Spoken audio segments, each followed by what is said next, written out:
Good morning, everyone. Welcome to our July 22nd regular Board of Supervisors meeting. As customary, we will start out with our moment of silence.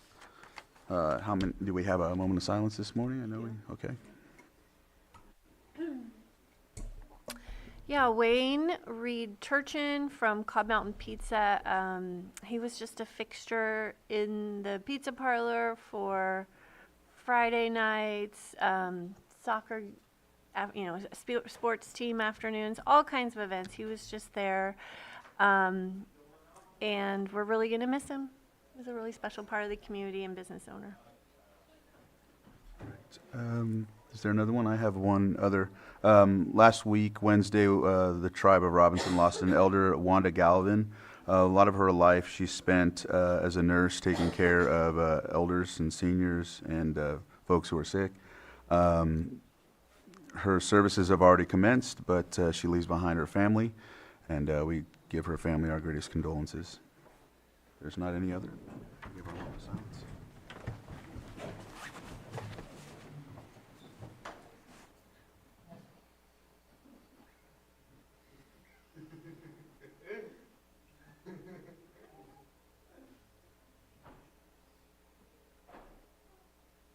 Is it Nancy? Would you lead us in the pledge, please? No? Lloyd, can you lead us in the pledge?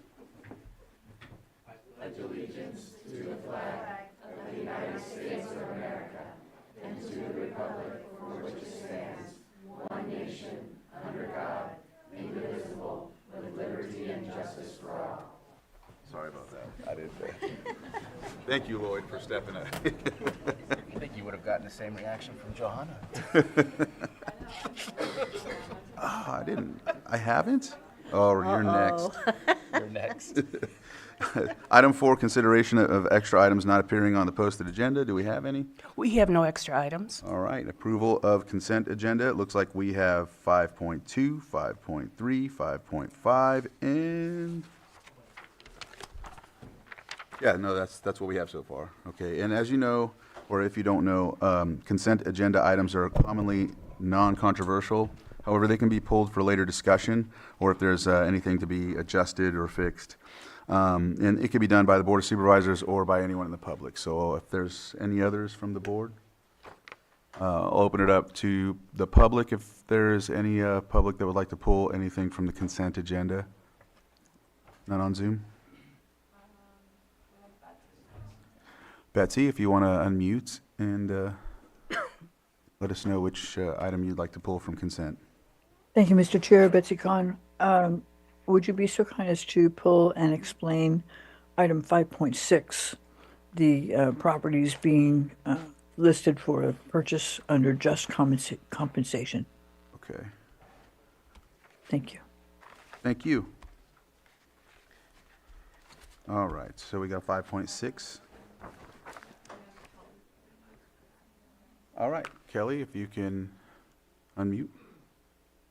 Good morning. This is Kelly Page on behalf of Social Services. We'd like to pull item 5.5. We need to do a little bit more work on this one, and we'll be bringing it back at a later time. Okay, yeah, we have that one listed. Thank you. Okay, thank you. All right. All right, so if there's any, are there any others? All right, bring it back to the board for action. Mr. Chair, I move to approve items from the consent agenda 5.1, 5.2, 5.4, and 5.7. 5.2's pulled. 5.2, oh, take that out. 5.1, 5.4, and 5.7.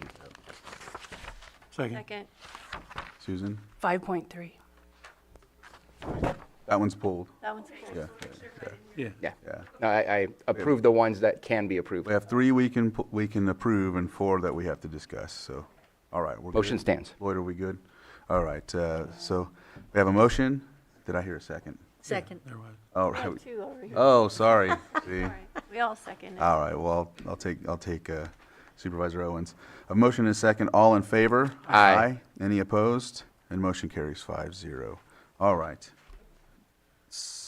Item 6 is timed items. We have 6.1, public input. Public input is a discussion or a comment from anyone in the public who would like to talk about something that's not on the agenda. Just know that it's not something that the board can engage in. You have 3 minutes, and if you could please state your name for the record and fill out there's a document up front too, so if you want to fill out the document as well, so we have it on record. And whenever you're ready. Hi, I'm Diana Williard. Please, the microphone. Yeah, yeah. Thank you. Hi, I'm Diana Williard. These are my boys, Elijah and Anthony.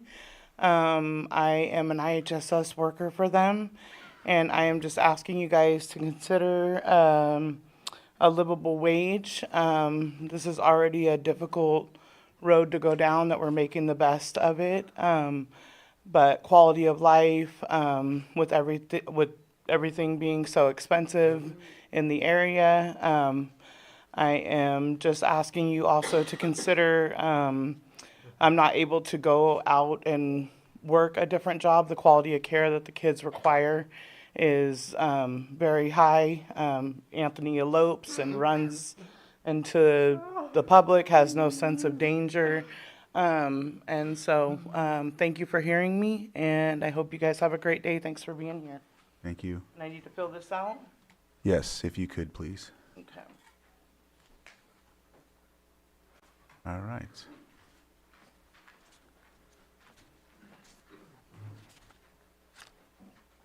Morning, everyone. My name's Miles Matina.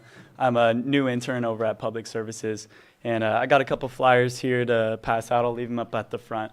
But we're doing a kids' summer day camp. It's our second annual one over at Cobbiton Park. It's July 29th through the 31st. It's going to be super fun. There's the police department's coming out, fire department, sheriff's office, and it's going to be really great for the kids. And we're just looking for any means of extra promotion. If anybody you guys know or you guys as well can get it posted on the Facebook and, just word of mouth. We're just getting as many families as we can. So I'll leave the stack up here. Is that cool? And that's about it. Thank you guys. What's so the much. date? July 29th through the 31st. It's from 9 to 1. It's a couple days. So ages 7 to 11. Should be a great time. Thank you guys. I've heard about you. Well, thank you for that. Nice to meet you, Miles.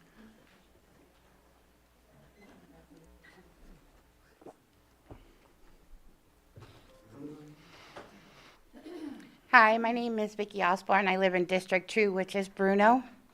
Good morning. My name is Vicki Osborne. I'm a Lake County IHSS worker and an SEIU bargaining team member. I'm here to tell you and speak on wages, something that affects me and the 24,000 people you have under IHSS providers in Lake County. As we negotiate our new contract, we are asking something familiar, simple, a pay that reflects the cost of living. Rent, groceries, gas, childcare, everything has gone up. Meanwhile, our pay has not kept pace, and we have not had a contract in a year and a half. Hold on. Our previous contract expired at the end of 2023. In fact, many of us are struggling to make ends meet despite serving this county and taking care of seniors and the disabled. In fact, many of us work multiple jobs just to get pay. We are not asking for luxury, we are asking for dignity. We need wages that can keep up with the cost, and we will recognize the hard work and dedications we bring to the job every day. The work we do to ensure Lake County's most vulnerable people can receive care in the safety of their homes. You believe as much as I do that everyone deserves to be paid what they're worth. This is about livable wages, our essential workers, and this is about ensuring that providers can continue to provide good care for the people in familiar places. You have the power, and I believe you will, to ensure we can have a livable wages. I ask that you support our contract negotiations. Thank you. Thank you. Would anyone else like to come up and speak?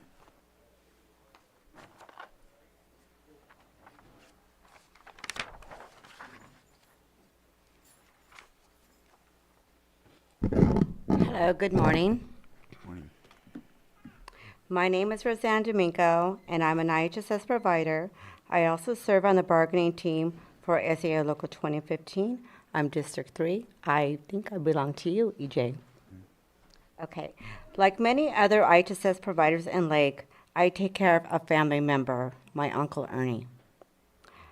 It might seem like the work we do only affects our own family members, but it actually impacts for the entire community. IHSS providers and Lake give thousands of older adults and people with disability the care they need, and we save the county millions by keeping them out of expensive living facilities. This is a crucial part of our healthcare system that should be a high priority in the county's budget. Our contract has been expired for a year and a half. So many caregivers in Lake County are barely scraping by because our wages have not kept up with the cost of living. And these wages are not competitive enough to keep workers in the industry. In 2023, more than 400,000 authorized care hours went unused in Lake County. We can't lose good caregivers to other industries that might pay higher and better wages like McDonald's, Taco Bell, Burger King. Because of the number of people who will need care in Lake is only going up. We're aging, all of us. Investing in long-term care is a win-win. You're ensuring the security of people who need care and the people who provide it. That includes families, but it also includes seniors and younger people who have built close relationships with care providers they didn't know personally. I'm asking that you consider this as we continue negotiations for an agreeable contract. Thank you. Thank you all for listening to us today. Thank you. Did you get a piece of one of the documents right there? Yeah, if you could fill that out. Thank you. Thank you for your comment as well.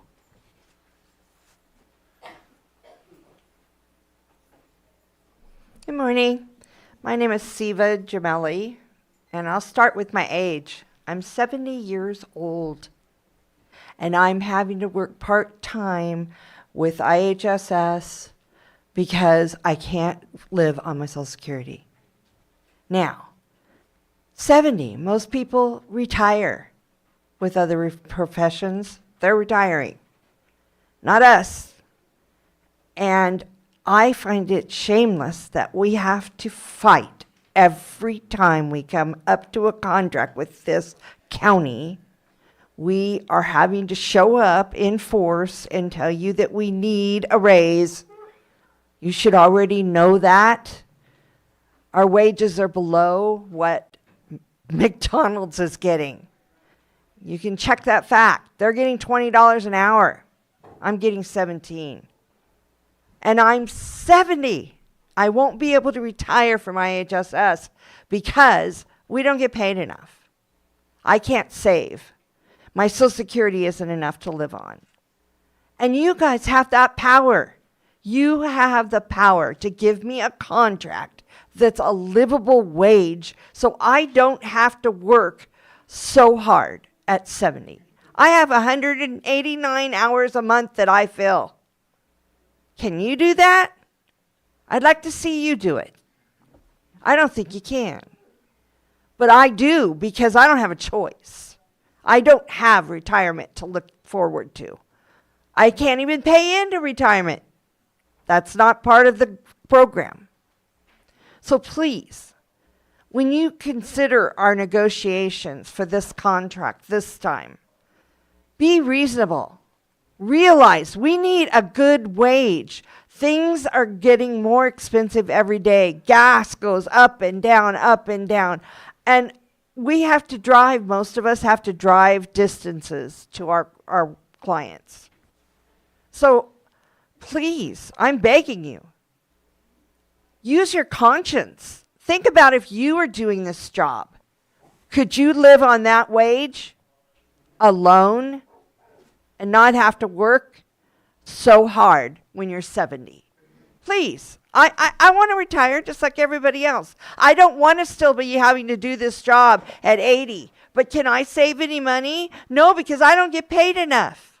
I barely make it from paycheck to paycheck. And I'm sorry if I sound like I'm angry, but this is the first time I've had to battle the contract. Every time we come up for negotiations, we have to go through the same route where we have to come many times to ask you guys to help us. Why? It shouldn't be that complicated. It's not. You know what living wage is. All right, I hear you, Bella. Thank you very much for listening to me. And I'm sorry if I sound like I'm angry, but like I said, okay. this isn't the first time I've had to come to this podium about my contract. And it gets a little tiring after a while. And you do have the power to change that. So please, think about it. Thank you. Thank you. Would anyone else like to come up and speak?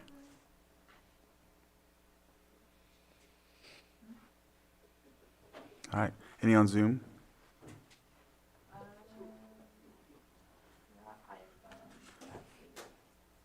If you could unmute iPhone SE and state your name for the record.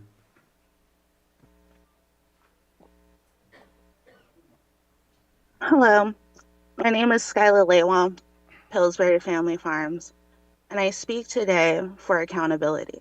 Because while many of you sit in positions of public trust, too many of you have forgotten who placed you there. You have let that trust erode under the weight of cover-up misstatements and outright violations of the public trust. We've watched it unfold in real time, people scrambling to rush procedures, cutting corners like it's standing operating procedure, and making decisions that are well beyond their legal authority. That is not carelessness, it seems to be corruption with a smile. We've witnessed perjury, statements made with the intent to deceive, and worse. We've watched those lies be treated as fact while the truth was sidelined, redacted, and buried beneath bureaucracy. Let me be clear. This is not how public service is supposed to work. The county does not get to weaponize its position, then hide behind the process. The county does not get to erase the truth with a memo. The county does not get to defame a former business owner who refused to kiss the ring and then act like it's part of regulation. Because it wasn't regulation. It was retaliation, pure and simple. When an honest business owner was targeted, slandered, and publicly humiliated by our county. Not because they broke the rules, but because they would not play along with a particular department head's game. Let me remind this chamber, the people you're pushing out are farmers, entrepreneurs, and families, and county workers just like those we've heard speak before us. The public is not your enemy. The public is this foundation, and we are the hands that feed this land, and we are the people and the minds that fuel this economy and the hearts that build this community. When we ask for fairness, when we ask for transparency, and we ask for equal protection under the law. And when I say this next part with all the weight that it deserves, justice is not a slogan, truth is not a footnote, and fairness is not something that you get to hand out based on obedience. As Russell Means once said, the United States does not practice what it preaches, and that if it did, the truth would not be feared. Justice would be reserved for the few. And that same spirit lives here. This county fears the truth because the truth reveals the crack in its power. The truth is not something the county gets to manage. It is not a tool, it is a force and a living fire. No matter how many walls the county tries to build around it, the truth will still rise. Justice belongs to the people, to those that you tried to erase, to those that you keep slamming the door in their face every time they keep trying. And to those who have been cut down by the system only seem to come back stronger.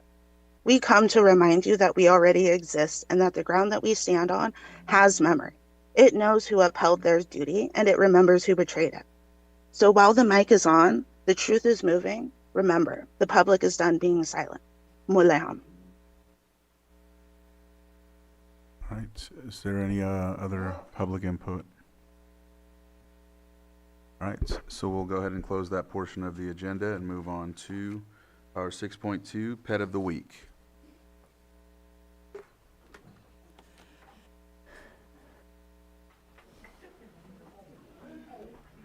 My favorite part of the week. Good morning. Animal Control Officer Pelayo, and today we have with us our new Animal Control Officer Pearly, as well as Cub. So cute. Oh. This is Cub. He came to us about at the end of May, and he's about 4 months old. When he and his 8 siblings came in, they were sick and had foxtails in various areas. Since then, as you can see, they're very healthy, and 6 of his siblings have already gone home to happy homes, and he and his 2 siblings are ready to go and neutered and spayed and everything. And if you're interested in taking them home, you can come into 4949 Hellbush Drive and come meet your new best buddy. What do you think his breed might be? He's presumed to be a pit bull terrier mix. So cute. Thank you. He looks like Thank you. I don't think we've ever had such a quiet dog. I know, he's so I didn't even know we had one in the room. Right. I was thinking he had a little bit of. We move on to our 6.3, a presentation of proclamation designating the week of July 20th through 26th, 2025 as Probation Services Week here in Lake County. Vice Chair Rasmussen will be reading this proclamation, and if you're here on behalf of this proclamation, please come up and stand with Vice Chair Rasmussen.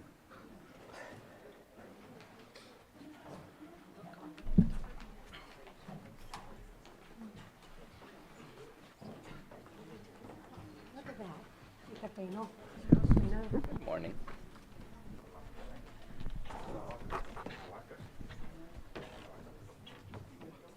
There's a cow?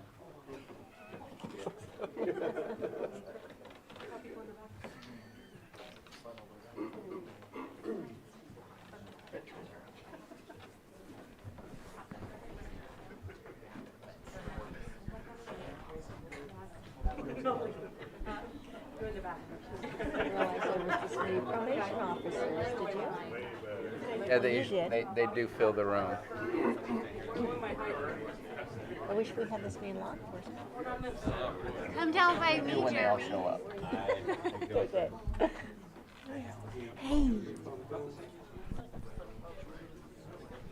Got everybody? How are you? Good, how are you? Good. Well, good morning. I'm honored to be able to read this proclamation.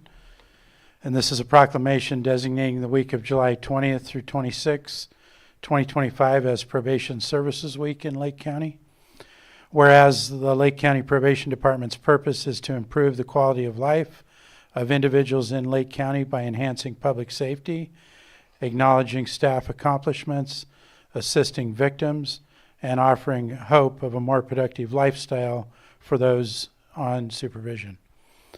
And whereas probation professionals play a unique and essential role in the criminal and juvenile justice systems, keeping communities safe by providing justice-involved individuals with accountability, support, services, and tools necessary to safely and successfully re-enter society. And whereas probation departments serve as key connectors within the justice system and the community, maximizing the resources available through courts, local governments, law enforcement, social services, behavioral health providers, schools, crime survivor organizations, and nonprofit agencies. And whereas comprehensive training equips probation professionals to manage the trauma and complex needs of offenders while safely connecting them to the support and supervision necessary for successful reentry. And whereas probation departments have a profound impact on the community's safety and well-being by addressing the root causes of crime through individualized supervision and support that reduce recidivism. And whereas probation fosters a safer, healthier Lake County by ensuring that individuals serving their sentences within our communities or those re-entering communities after incarceration are equipped with the tools, services, support, and supervision they need to be safe and successful. And whereas we recognize and commend the critical role of Lake County's probation professionals and celebrate Probation Services Week in honor of their ongoing dedication to justice, rehabilitation, and community safety. Now, therefore, let it be proclaimed, the Lake County Board of Supervisors designate July 20th through 26th, 2025 as Probation Services Week to highlight Lake County's probation's immense contributions to the community, and passed and adopted this 22nd day of July and signed by our chair, E.J. Crandall. Thank you.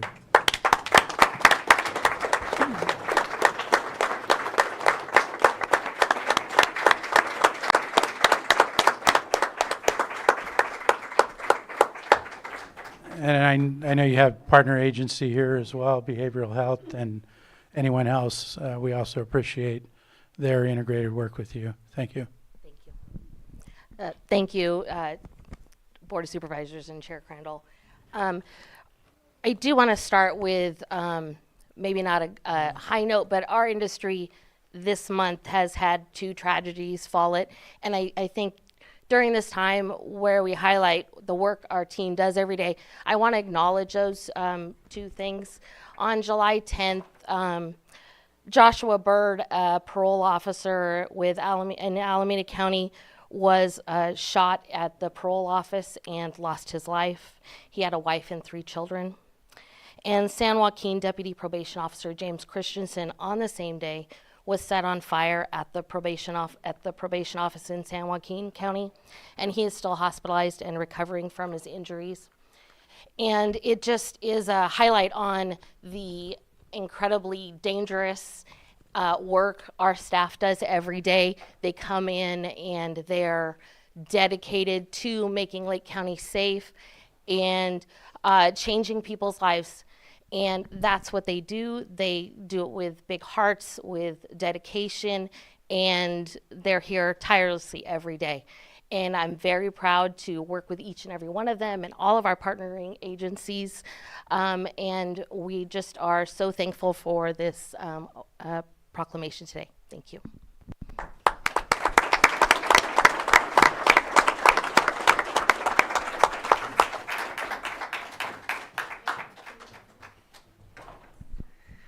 Okay, I'm going to not to cry. Hi, Elise Jones. I'm the director of Lake County Behavioral Health. And I've had the privilege and honor of working with Chief Deputy Probation Officer Monfranz, as well as many other people. And it, I think we're actually a model. Is it good now, Sam? Okay. A model of how to work together. In the state of California, to be honest. Some of you may know, but some of you may not, that we actually live together. We're co-located in an office building in the Lower Lake area, which is really great because we serve a lot of the same people. And so now we can just walk down the hall and talk to each other, coordinate. So that's just one of the many ways that we've partnered together over the years, but we wouldn't have gotten to that really great place unless we had such strong working relationships. And I know firsthand, we have a lot of staff at Behavioral Health that have came through Lake County Probation. One of them is here today, and there are others who are in all the way in the front lines, working with people to leadership.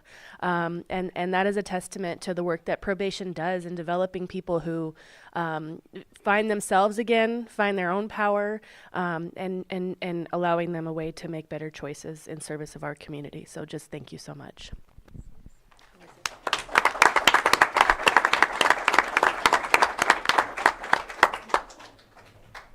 Hey y'all, my name is Mountain. Some of you might know me from my radio shows. Some of you might know that I work for Lake County Behavioral Health as a peer support specialist.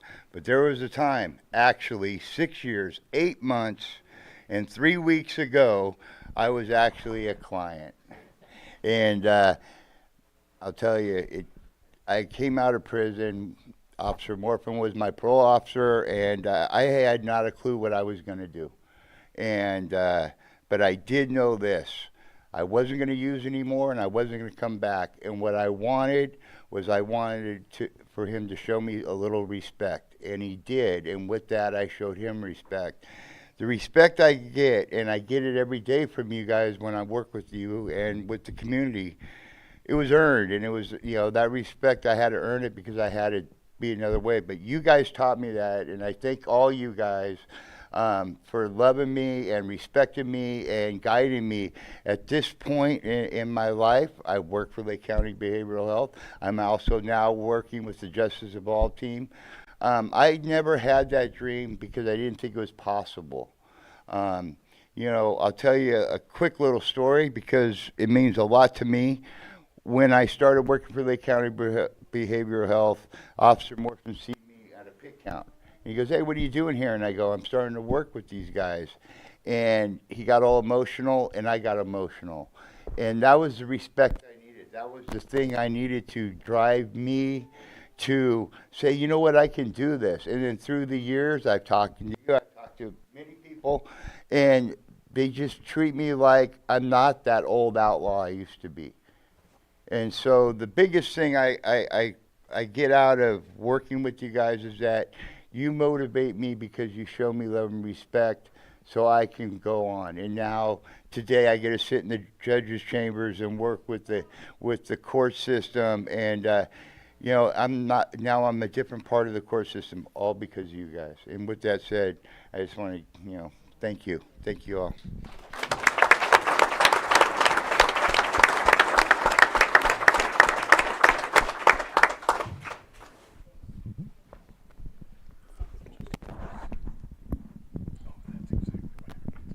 Okay.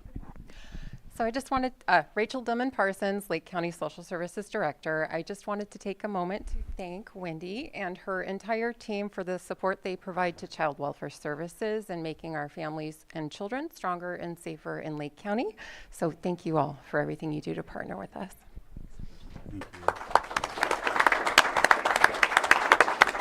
If there's anyone from the public, please come up. We'll go that. Yes, please come up, sir.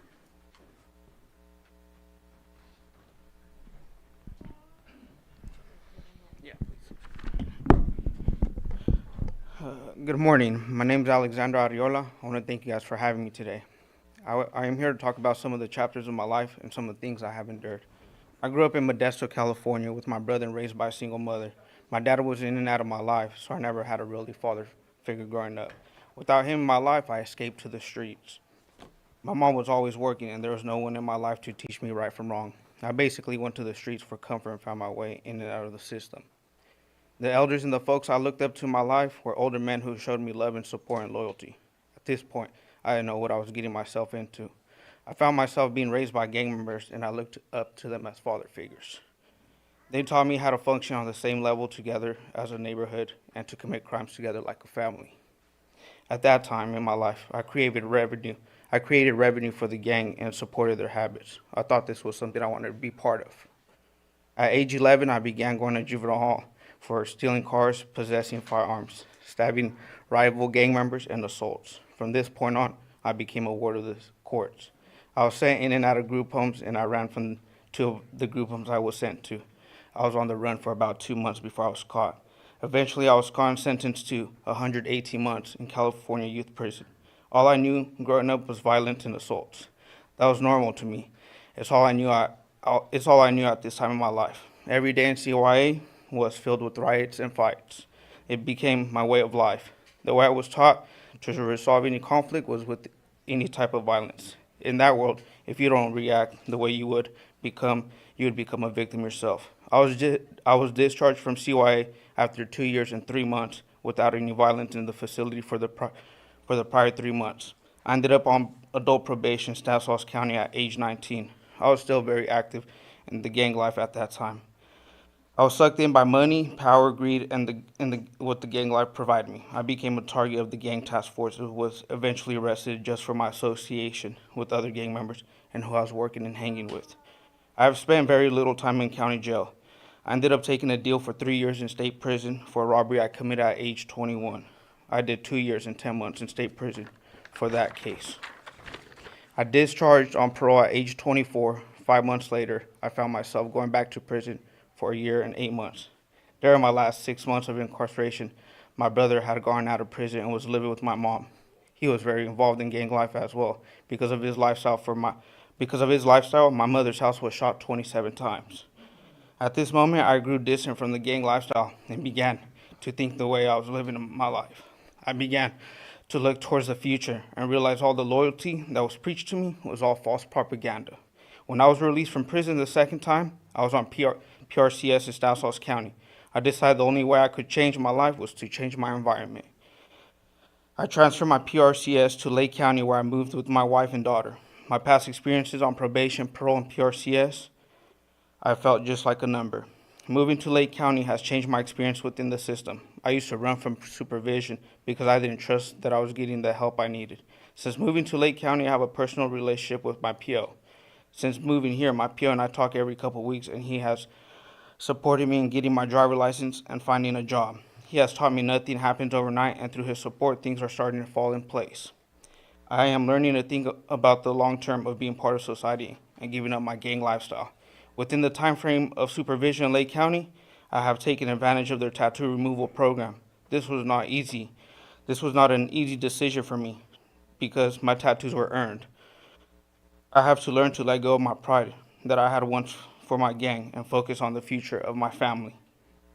And I realize if I don't break the cycle, I will not be present in my daughter's life the way my father was not present in mine. If I continue to choose the way of living that I used to, I will never be successful. I am now focusing on my family, doing what's right, and being present in their lives. Thank you for having me. I appreciate your time.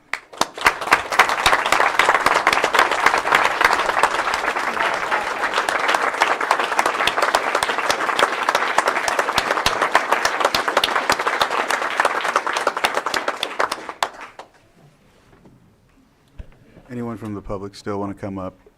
You still have an opportunity. All right.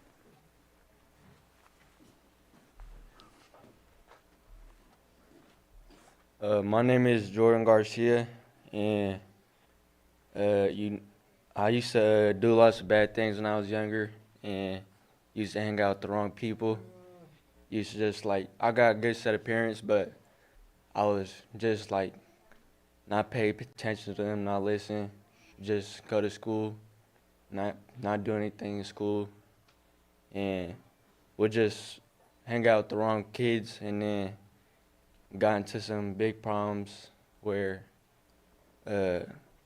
school could have been gone for a long time, made my family sad, and that made me sad. So I was trying to do better for my mom and dad. You know, they raised me pretty good, and so I don't know how to really explain it. My bad, but yeah. So me getting into a bad situation really changed my life because I don't know how to explain it. My bad, but You speak from your heart. You're doing good. yeah. So me getting into a bad situation changed my life. I went to jail. Could have gone to jail for a long time. Made my parents sad. Yeah. So that changed me, how I would view things, and it changed the way how I view a lot of things. Used to just always be outside doing bad things with my friends until I got into that situation, and that changed the way I started viewing things. Went to jail for a little bit, got out, decided never want to go back. Don't want to make my family go through things again for my dumb decisions. And, I don't know how to explain it. It's just,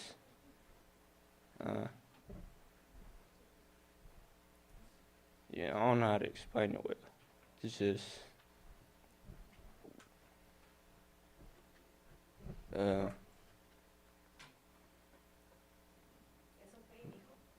my bad. I just don't know. You did great. You're doing great. So, me going through all that made my family, everyone in my family, go through it with me too. Miss my family every day that I was in jail because of the bad decisions I did. And had my family it wasn't just me going through the problems. It was my family too. They had their son doing dumb decisions they shouldn't be doing. And so, my bad, I just don't know how to explain it. I'm not a good speaker. So, me getting out and realizing the dumb decisions isn't a good way of living life, I decided to change my lifestyle and like go to school, stop hanging with bad influences, got a job. I'm trying to do better in life for my parents and my family. Yeah, my bad. I just don't know how to explain it well. Yeah, my bad.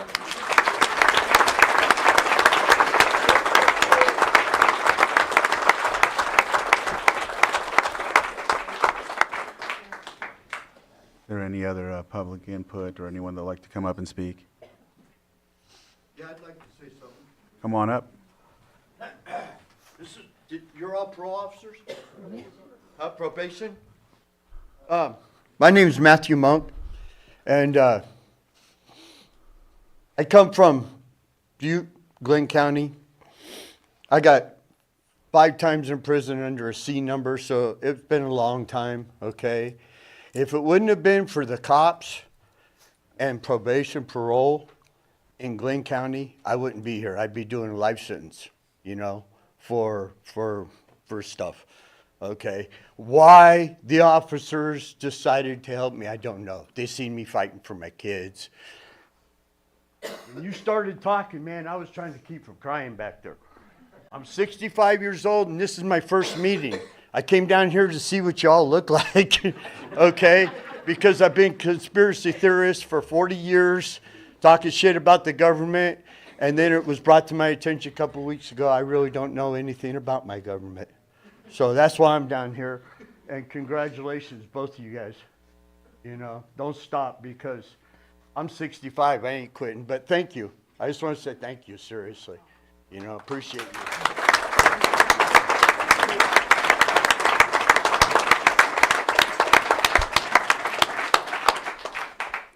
That's awesome.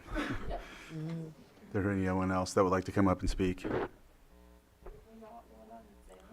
If you're on Zoom, please unmute and state your name for the record, and then go ahead and say what's on your mind. Thank you, Mr. Chair. My name is Angela Amaral. I just want to say that Lake County is fortunate to have such a great probation department. Lake County Probation Department focuses on helping people, not just enforcing the law. They go above and beyond to help people to become better people into society, and they stay actively involved. Those of you that remember my name know who you are. Kevin, I see you. And I can't thank you guys enough for all that you do. Thank you. Thank you. Anyone else for him? Do we have any other? No? All right, I will close public input at this time, and we'll let the board speak if there's anything. I know that I'll start out and say that really grateful to see the collaboration between behavioral health, probation, and other agencies, social services. I know the sheriff's department gets involved as well. We're starting to get into another era, or new era, where we understand that a lot of these things that people do, that we do, I'm not exempt from having a troubled life. A lot of things that we do comes from our upbringing, and a lot of things that happen as children or things that we never were taught. Parenting, I can speak for myself. My mother didn't know how to be a parent. She had me at 15. So with that, we have hard lives. We do these things. Other relatives that I have on the Rancheria, or even when I lived in the city, it was a lot of had to do with parenting, a lot of examples. And so we want to belong. We want to go around people, no matter what their goal is in life. If it's bad and it's stealing, or it's gang life, as long as we feel accepted, that's what we care about. That's what we're looking for. And so working to have that collaboration gives the opportunity to really get to the root of that, so there's no recidivism. It's a very hard situation, but really glad that you're all here. Really glad you do the work you do. And thank you for coming up and speaking. You're very brave, and just keep up the good work, and break that cycle. Break that cycle for your children and for your nephews, nieces, or cousins, or whoever. And sir, thanks for coming up and sharing your story on the side over here. Glenn County. Any other supervisors? Supervisor Sabatier? Yeah, I'll keep it short just because I think the presentation speaks for itself. Appreciate the programs that are being run through the probation department. It is being highlighted in the state. I know Director Jones mentioned that we can use this as an example throughout the state. CSAC highlighted the program, called me and said, oh my God, what's happening in your county? So it's amazing that we're doing the work that we're doing, trying to change people's lives. The two folks that came up and shared their story, thank you very much for sharing your story. Part of my job is to take phone calls and help folks and connect folks, and it's not just businesses and other politicians and people like that. It's everybody. So we have a card outside. I don't really care if you live in the city of Clear Lake where I represent or somewhere else. Reach out to one of us if there's anything that you ever need. We can help guide you and provide you connections to jobs and other things like that that we want to help you with. At least I want to help you with. So please take advantage that you're here. We're here for you, not the opposite. So thank you.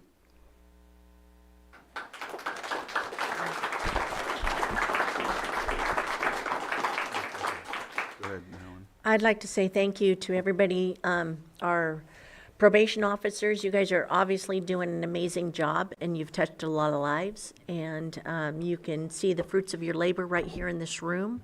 For those that got up and spoke that have been through the system on the other side, that was a huge testament.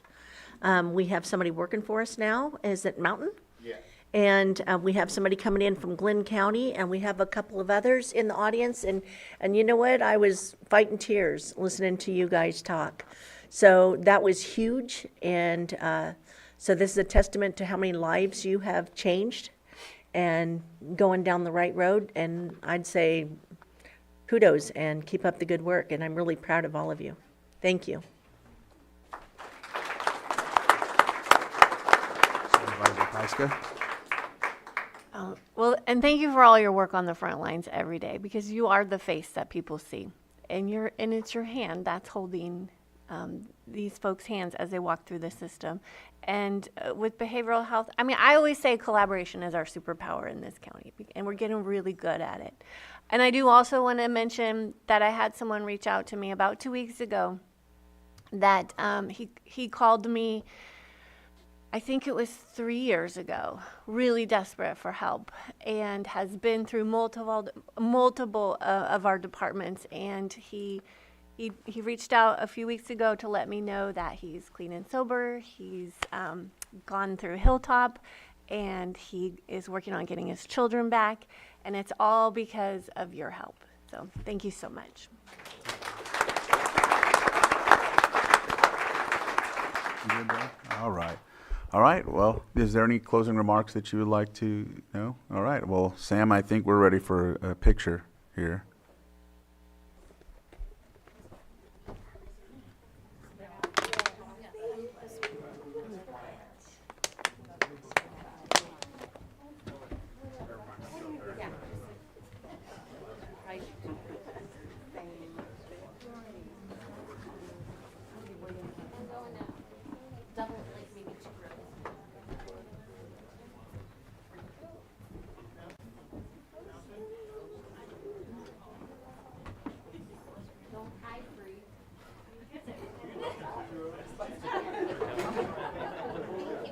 Does she want to come up here with us?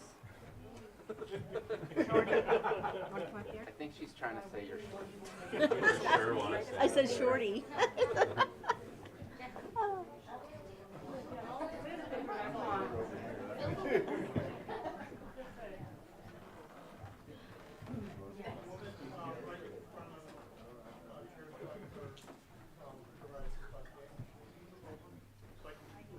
No, you. No, you. No, you. Move over. That voice.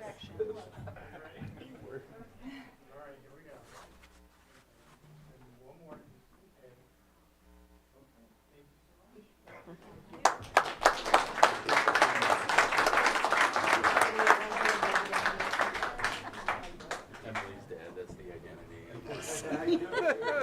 The identities we live by. Thank you.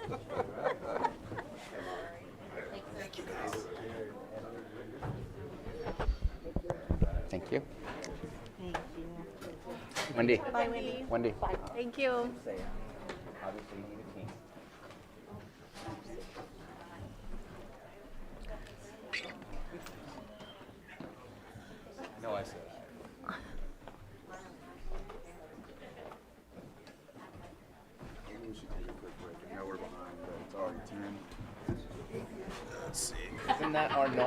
Yeah. We'll go ahead and take a quick break. I know we're behind, but we'll take it right now so we can get into it from here. So we'll come back at 10.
panelists, and then you can see who all the participants are. Oh, okay.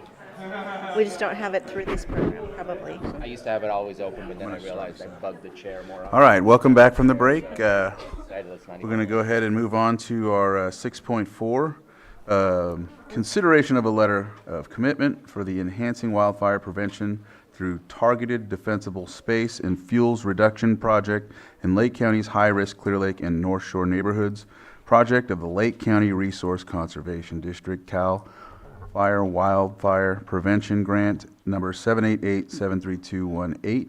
Supervisor Pyska, this looks like you are the sponsor for this, and I see that we have Terry Loxton here as well.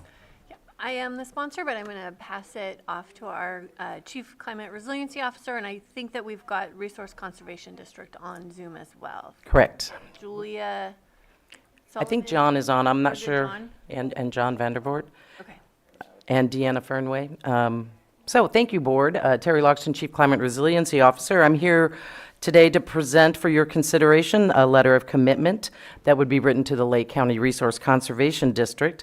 And we're really excited about this project, or I know I am, because when funded by CAL FIRE, it will complete defensible space implementation on at least 100 lots in the North Shore area, including targeted fuels reduction on approximately 45 abandoned tax default properties and paper lots that pose a long-standing and intractable wildfire risk to residents. Complete defensible space implementation on at least 100 lots in the city of Clear Lake, focusing on the densely vegetated avenues or Chapman Tract neighborhood. Serve as CEQA lead for proposed fuels reduction activities. Treatments will focus on properties located within the very high fire severity zone and prioritize connectivity with critical evacuation routes wherever possible. And then we have two different types of events. So the first one is it will give funding to the Lake County Sheriff's Office of Emergency Services to deliver Operation Lake County Ready, a bilingual public education campaign that will feature open firehouse events, so at each of the fire districts. And then North Coast Opportunities will bring that all together and hold a one-day summit with panels, focusing on home hardening, the staff that is with NCO that is on the call will talk about that. So we're very excited, and we hope that your board will support this grant application by the Resource Conservation District. All right. Any questions from the board? Supervisor Sabatier? So I appreciate that there's not any specified properties and that it's working with the communities to figure out what's best and what's needed for both the North Shore and for the Clear Lake area, and that it's such a diverse number of properties, which will have a greater impact, in my opinion, and spreads out the issue that I have with gifting of public funds to others. One of the things that I just want to mention, and it's not anything that's needed to discuss, I just want to highlight it. We just had a conversation with Sonoma Clean Power. They have a legislation that opts people in automatically. We have other opt-ins that our schools are using, and I really think we need to look at changing the way the state law goes for right of entry, where if we're doing fire protection for communities and not just for one specific property, such as vacant lots and especially paper parcel lots, we need to change the laws to allow us to do, if you sign this and say you want to opt out, that's great, or else we're sending you a letter that opts everybody in to do this type of work. I think that it's a necessary tool, because this right of entry, especially for 100, that's probably going to be their biggest hurdle to this entire process. Appreciate that you're doing it, but I want to find ways to reduce the barriers. And just the fact that we had that Sonoma Clean Power conversation where we are automatically opting people in, why can't we do that if we're lowering the vegetation and limbing up trees? We're not destroying, we're not tearing down trees, we're not tearing down buildings, we're just mitigating the potential for these fires and disasters from happening. And I just think that's a doable thing, and hopefully that can change in the future. Thank you. That's an interesting idea. I hadn't thought about that. All right. There's nothing else. I'll open it up for public comment.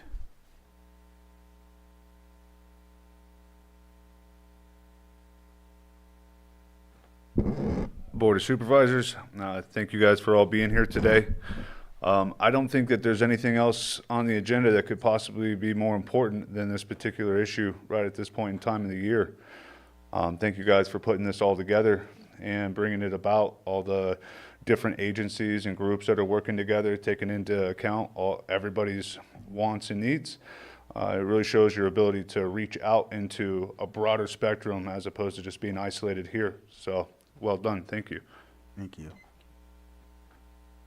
Supervisor Sabatier? If I may, thank you, Supervisor Pyska, for putting this on the agenda. I know there was some outreach when I was away, and I did not jump on this right away, so appreciate Supervisor Pyska for bringing this to the board.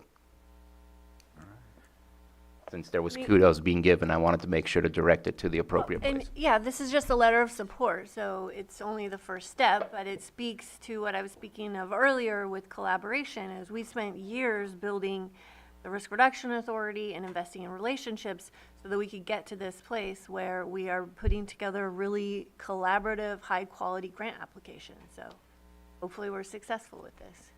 So, All right, so with that, I think we just need action, right? Yeah, let me just. Lloyd? Mr. Chair, if I may, I want to check if there's any public comment in Zoom. Oh. All right. Okay. Mr. Chair, I move that we approve the letter of commitment for the Enhancing Wildfire Prevention through Targeted Defensible Space and Fuels Reduction Projects in Lake County's high-risk Clear Lake and North Shore neighborhoods. Project of the Lake County Resource Conservation District, CAL FIRE Wildfire Prevention Grant 788-73218. Second. And Mr. Chair. Lloyd? Just to authorize And the chair. authorize the chair to sign. All right. Still second. So I still have a motion and a second. All in favor? Aye. Any opposed? That motion carries 5-0-0. Thank you very much. And thank you for being on, and in case we had questions or anything like that, and thank you for being a part of this. All right. Next, we have our 6.5, consideration of presentation on phases 1 and 2 of the Climate Health Adaptation and Resilience Mobilization, CHARM, Lake County Program.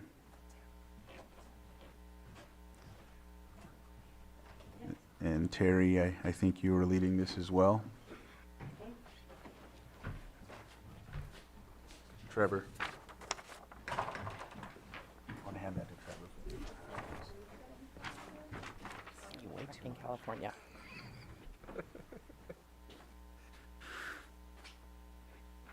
Good morning, Board. Again, Terry Logston, Chief Climate Resiliency Officer. I'm here today to present, the team from Tracking California and Sarah Ryan from the Big Valley Band of Pomo Indians on the CHARM Lake County Collaborative Project.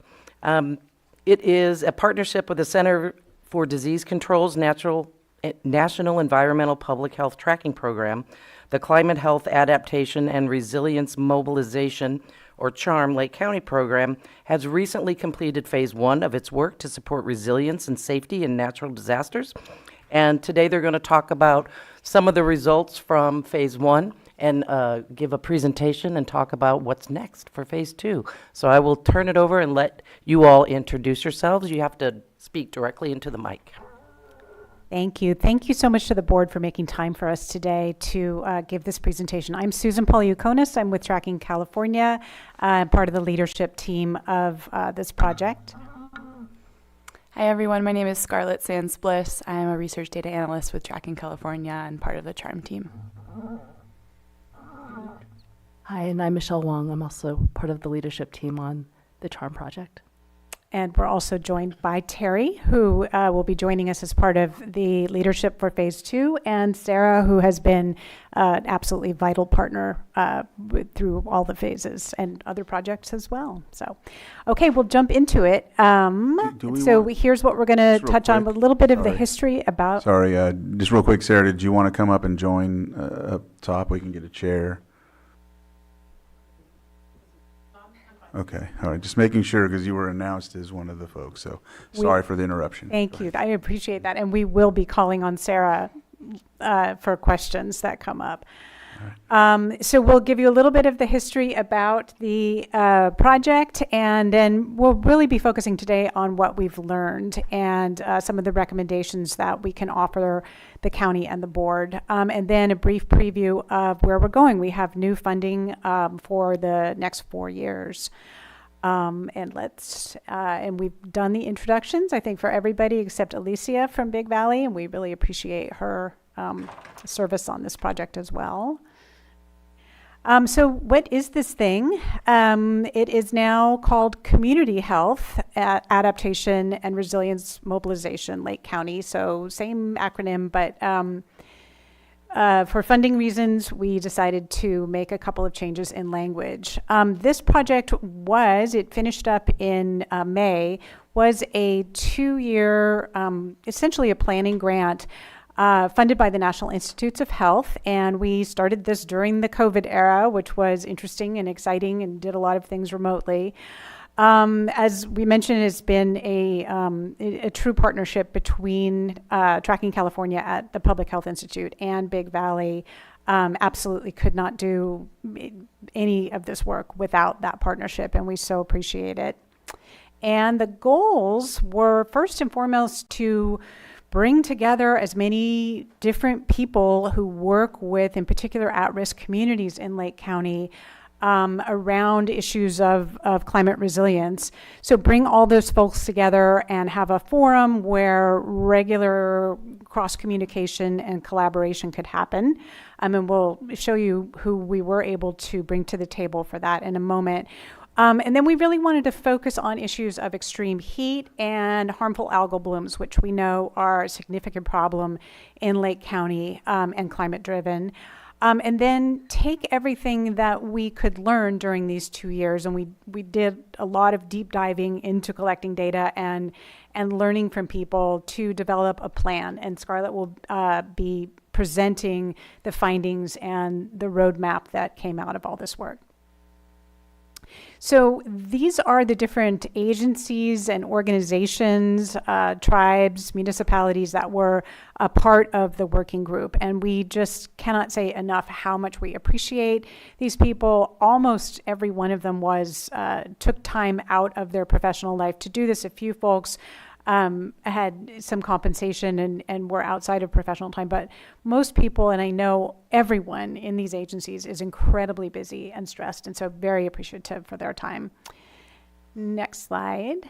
And here's what we got from our efforts. So we did a public survey, and it was a very lengthy survey. I think we estimated that it took most people about 45 minutes to fill out. So we were thrilled that we got over 200 responses that were clearly from Clear Lake. It was a public survey, so we got some folks who were, who were out of town. But we got this number of people who clearly lived here, had awareness of the various issues, and gave us so much information about their experiences, their challenges, and all things heat and harmful algal bloom. And then we did a deeper dive with the most at-risk communities. We did one-on-one interviews that typically lasted about an hour. We'll show some of the communities that we worked with on the next slide, but they were very free form, and we just asked people about their experiences with these kinds of events and heard many, many stories from them. And we have a lot of snippets from those stories to share in the roadmap that Scarlett will be sharing. We had 13 working group meetings, and we really endeavored to have these be bi-directional experiences. So that we were hearing a lot from all those folks who were on the working group, but we also wanted to contribute to their work, help support what they were doing.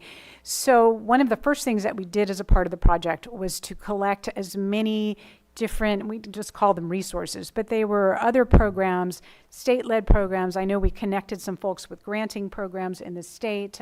Some of the tribes have been able to leverage those, but programs that were similar in other states, federal programs, all kinds of things, and then lots of data sources. And we compiled all that and shared that with the working group. And those resources are also available to anyone in the county who wants to leverage them. They are a part of what Scarlett will be sharing with you. And I don't think it will come as a surprise to folks here that there were many at-risk groups that we identified, and of course, full acknowledgement that many people fall into more than one of these groups, which makes the challenges and the barriers to resilience all the greater. But these are the groups that we identified and that we focus on in the roadmap. And Scarlett is going to take over and show you what we found. All right, thanks you all. I'm going to switch over to our web-based view really briefly. Oh, I'm so sorry. I don't know. What was that? Switching screens. So one of the first things that I said as we've shared the roadmap more publicly is, as we're thinking about an action plan or a way to summarize everything we learned from communities over the past 2 years, we started really hearing from our working group and other folks involved that what would be much more useful to them is a really digestible, navigable, and easy to use website rather than a PDF report that came out of these first 2 years. And so the roadmap is a website. We also can continue updating it. We can add resources as folks submit them to share them with us. And that's the goal. It's meant to be usable. It's a distillation of all of the work that we've done over the past 2 years and what we've learned from communities through the different events that we held over the past 2 years. And importantly, it's not a new plan. I think it's really meant to be a tool to supplement the work that the county is already doing, and all of the partners that we had through the first 2 years have been doing, and to create some other additional testimonies and data and evidence that all of these directions to support resources that support folks' resilience during heat waves, power shutoffs, harmful algal blooms. So this is the home page here. Let's see. And now we've got Wi-Fi. And we organized it again based on a lot of feedback from our working group in 3 different kind of ways of being able to search through the information. You can look by natural hazard or climate-driven event. You can look into information by vulnerable community, and then by the strategies that were kind of brought together from all that information. More information about the project is in this About the Roadmap page. A lot of it is linkable, and we hope it's, cite it, use it in any way that is helpful to your work. And then we also have a lot of information about kind of all of that asset mapping, formulation of the working group, and then this data collection effort. The interviews that we did were done all in partnership with Big Valley, Sarah, Alicia at Big Valley EPA, along with Michelle and I and a couple other, and Susan. Many of us did interviews with folks, and we're just really grateful for the amount of time that folks were willing to, and stories that they were willing to share with us all across the county. So an example of a page organized by natural hazards could be extreme heat. Each one will give a little bit of a background on the challenge at large, and then specific populations that might be at higher risk to extreme heat. This is something that we all already know, right? And then a bit about specific data of extreme heat in Lake County. And then where it gets exciting is kind of these highlights from the surveys and interviews. And during this process, we were able to include questions, like this is very small, but when you get a chance to go look at it, questions that our partners wanted the answers to, and people in the working group were really interested in to work with their projects. So one of them was, we work closely with the COAD, Community Organizations Active in Disaster, and Tammy and Pastor Shannon. They were really interested in understanding how far away a cooling center or a resilience hub would be for someone to still be interested in using it. So we present a lot of that data throughout the roadmap.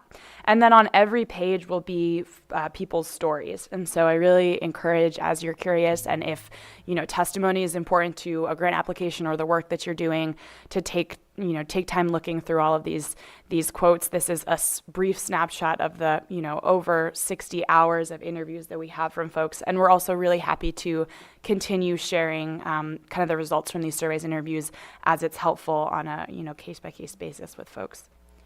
You can also search by vulnerable communities in Lake County. An example here might be people experiencing homelessness. We worked closely with county behavioral health peer support centers to do a range of interviews during the first phase.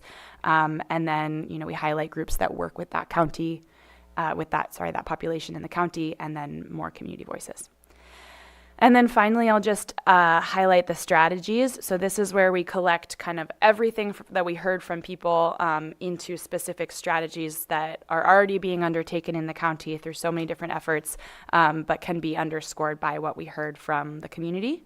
And Susan's going to talk about these a little bit more in a minute. And then the last thing that I'll point you to is this resources page, a place that can be continuously added to. This includes that link to the inventory of all of the anything climate, health, and extreme heat, harmful algal blooms related kind of database that we built up over the 2 years and share with the working group, as well as a lot of county, state tools and hazard mitigation plans and offices, links to different resources.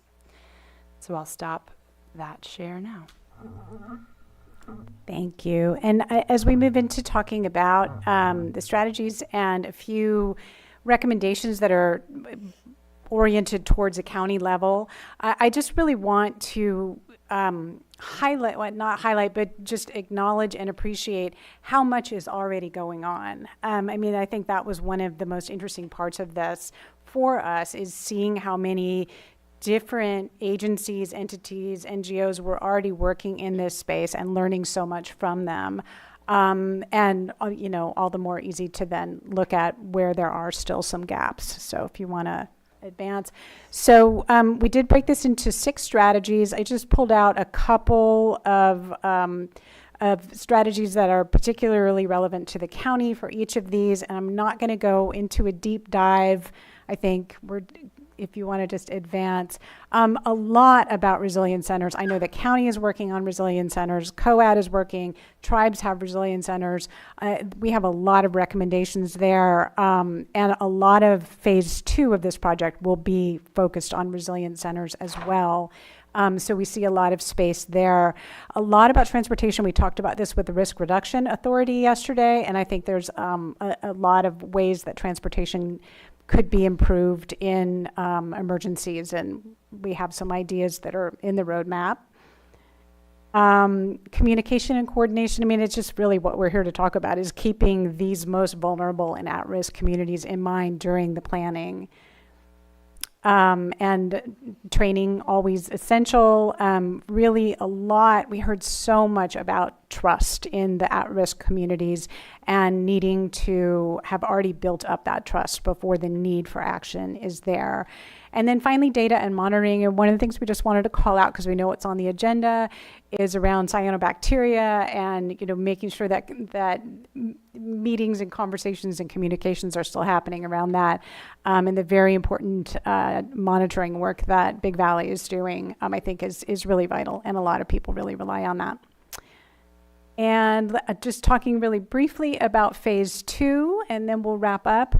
We have been awarded a 4-year continuation grant by NIH.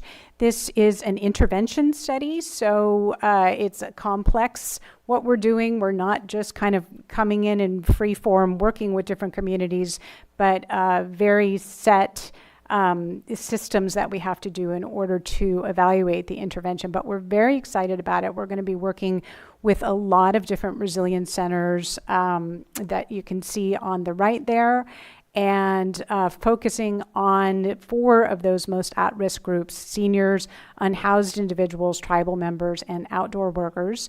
And we hope to be working with even more folks in the county and as we go along and learn more during this process. And one last thing I would say about this is kind of what we learned from phase 1 is our big goals here are not to reinvent the wheel, but to work with these existing trusted spaces that already de facto serve as resilience centers, or communities, unhoused folks, tribal members, seniors, and outdoor workers are already going to for support during heat waves and these different events. And then also to connect them with resources that already exist. So making sure everyone has access to lake co-alerts and making sure everyone has an emergency plan for when a wildfire might might happen. So kind of really continuing to connect to existing resources is the goal. And just a huge appreciation for everyone who worked with us. You can see many of the different events and gatherings that we had, and some of the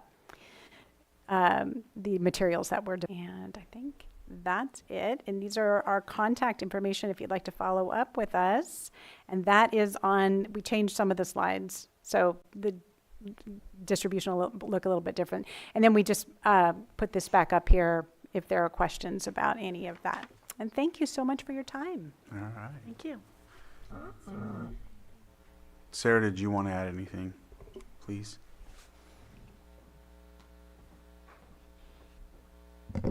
Thank you, Sarah Ryan, Big Valley Band of Pomo Indians.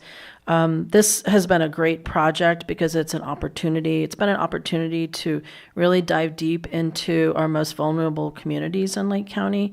I certainly remember, I'm sure a lot of people do, that during the PSPSs, not having any power, and some of those days were quite hot, or, you were just in the elements, and what do you do during those emergencies?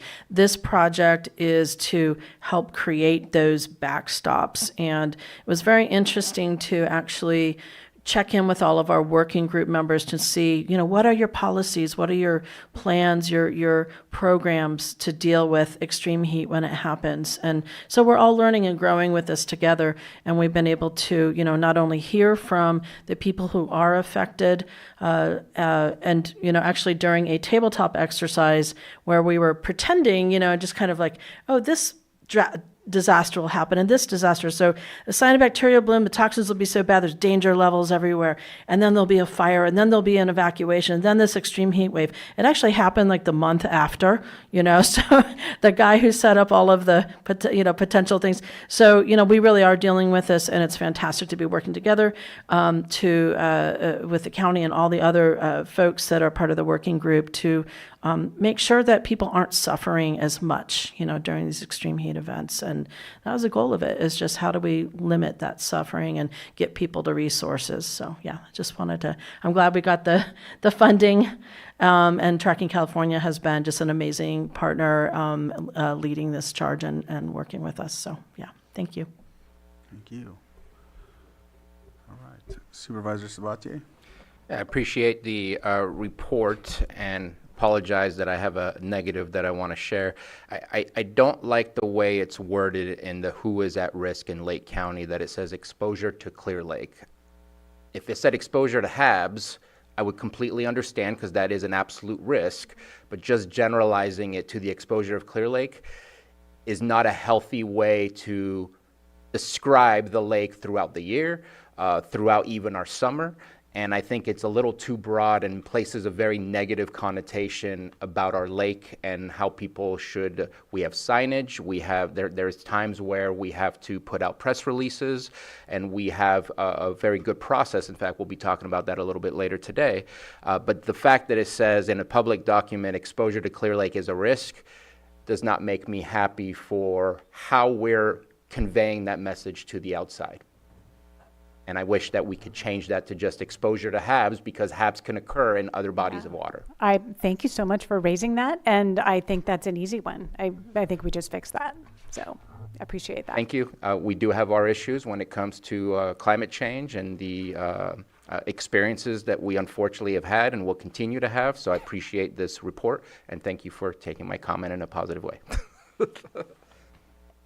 And if I may add, Yes. This is like Scarlett said, it's a living document, and we know that as we compiled the feedback that we got and the data, we're framing it from our perspective. The working group has had a chance to review, but we know folks are busy. So we do expect and hope that as you look at this and see that something might be framed in a way that is not productive or maybe is not accurate, that please do let us know. We're really happy to change it. Nothing here is for us. I think it's really here to support the work that's happening in the county and other the tribes and the NGOs. So just welcome that, and we will be adding a link to a feedback form, and our contact information is there as well. So if anybody sees something that is inaccurate or has a recommendation on framing, we really welcome that.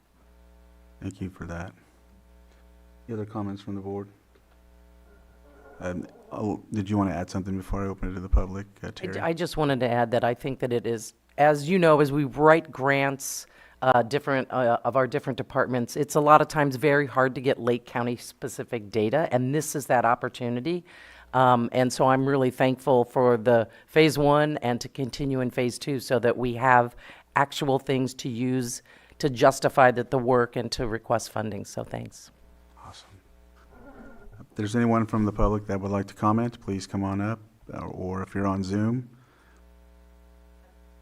Betsy, if you would unmute.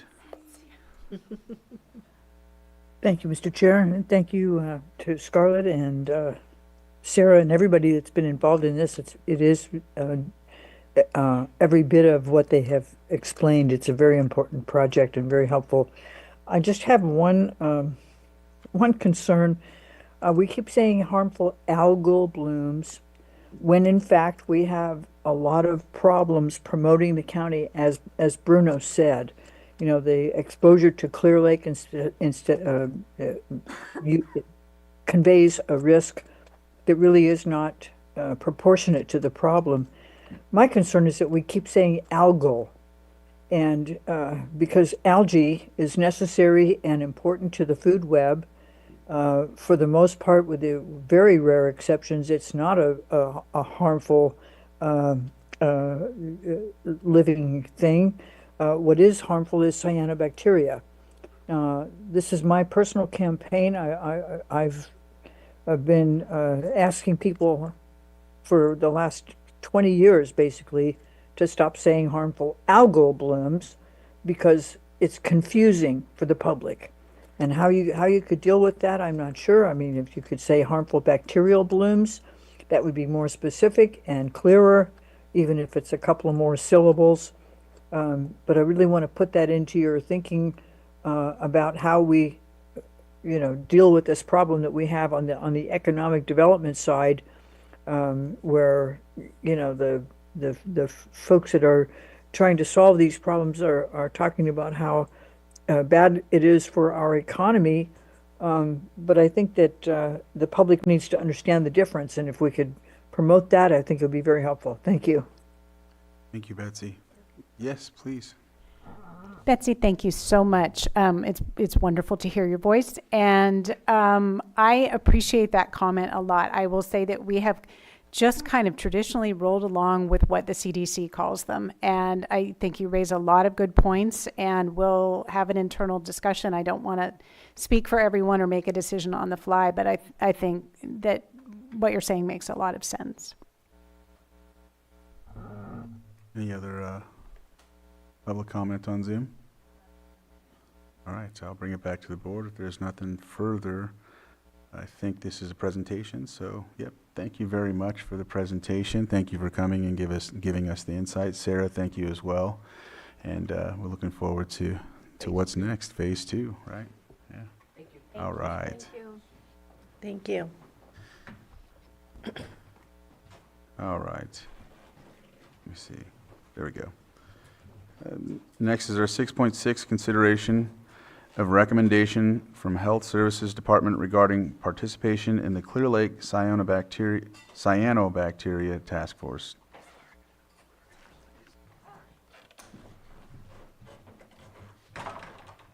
Just making sure I say that right, Betsy. You want to see the screen? Then I'll sit here.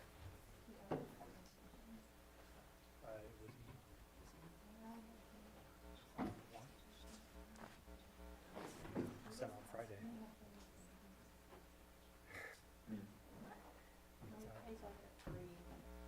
Can we take up another? Yes, I could take up another item for the time being, and we'll go ahead and do that while you're. How about 5.2? So we'll take up 5.2, which is the adopt resolution approving amended agreement number 25-0002-011 SF with the State of California Department of Food and Agriculture for the insect trapping program in the amount of $35,460 for fiscal year 25 and 26. Catherine. Hi, good morning, Board. Catherine Vanderwall, Agricultural Commissioner. Thank you for pulling that item. It was brought to my attention. I inadvertently put the word amended agreement on the resolution as well as the memo. So this is a new agreement for fiscal year 25-26. The amount still remains the same as well as the terms. So your board would just be approving a new agreement, not an amended agreement. Any questions? Public comment, I will open it up for public comment. Bring it back to the board for action. Mr. Chair, I move that, We we offer should the offer the resolution. Resolution has been offered and As amended. as amended. All right. All right. Supervisor Owen. Aye. Supervisor Sabatier. Aye. Supervisor Rasmussen. Aye. Supervisor Pyska. Yes. And Supervisor Crandall. Aye. That resolution passes. Thank you very much. Thank you. All right. We ready yet? Or, okay, we will go back to our 6.6, and I'll just read it one more time so we're in order here. So consideration of recommendation from Health Services Department regarding participation in the Clear Lake Cyanobacteria Task Force. And we have, what's that? I heard her say something. So we have Craig Weatherby and Sarah Ryan here to present on this item. Well, I guess we'll get started. As we pull this up, I'm Craig Weatherby, Director of Environmental Health. I am joined by the ever amazing partner, Sarah Ryan from the Big Valley Tribe. Before we get started, we do get everything going. I just want to thank Sarah and the tribes for the work that they're doing in this. Without the monitoring work that Sarah and her team are doing, the county would be absolutely blind to what is a very dangerous situation. No, our lake is not horrible. I don't care what people say. Our lake is amazing. Our lake is a living creature. It's its own entity. And just like any living creature, it's got good days and bad days. Sometimes our lake wakes up with its hair in a big old tangle and needs a little more time, right? So we're going to talk about a very specific topic, right? Cyanotoxins, right? I agree. Harmful algal bloom does sound a little bit all-encompassing, and it is way more concentrated than that. Cyanotoxin is the danger that we're talking about here today. So I'm going to turn it over to Sarah to start the presentation, and then we'll talk a little more specifically on some of the things that we're asking in terms of what we ask the board to help us with. Thank you, Craig. Good morning, supervisors. And as some of you have been around for a little while, probably remember that this work group presents to the board approximately once a year to give an update on what's going on with cyanobacteria and cyanotoxins in the lake and to report on the work group. I'm calling it work group as opposed to task force. Just to clarify, there is a Clear Lake Cyanobacteria Task Force, which is something that Big Valley Band of Pomo Indians and Elam Indian Colony developed back in 2014 when we first started monitoring the toxin levels in the lake. And thankfully, because of the hard work of everybody who's been involved, we no longer, we don't meet on a regular basis because there's so much of the work that we are trying to start in terms of research, funding, signage, communication, collaboration, all of that is happening right now. So this work group, however, is something that the board asked to be set up a number of years ago, I believe around 2018, just to make sure we were all on the same page because, you know, Big Valley is putting out the toxin data. It's something that the tribal council said, yes, please do that. Communicate, you know, the information that the state has on cyanotoxins and put it out there as a transparent, informative piece of information. And so there's no questions about that. And then, and so we have been doing that. And thankfully, this work group has come together and has been meeting periodically over the years, a multi-jurisdictional, multi-agency work group that is communicating and collaborating on the issues and keeping up with it. So in terms of this presentation, just as we've done in previous years, talk a little bit about cyanobacteria impacts, the progress that we've made together as a group, and also current lake conditions. Next slide, please. And again, it's really so that we can be proactive, we can be informed and educated. I truly believe with all the education that we're doing at Big Valley about cyanobacteria and cyanotoxins. I am amazed at the level of conversation that is happening online and in meetings where I believe we have a pretty educated group of, community members, the county members, about the issues. And years ago when it first started, people were calling it the wrong name and they were jumping to conclusions. There's still some of that going on. I try to find it, search it out on Facebook if I see it, and I know others are as well.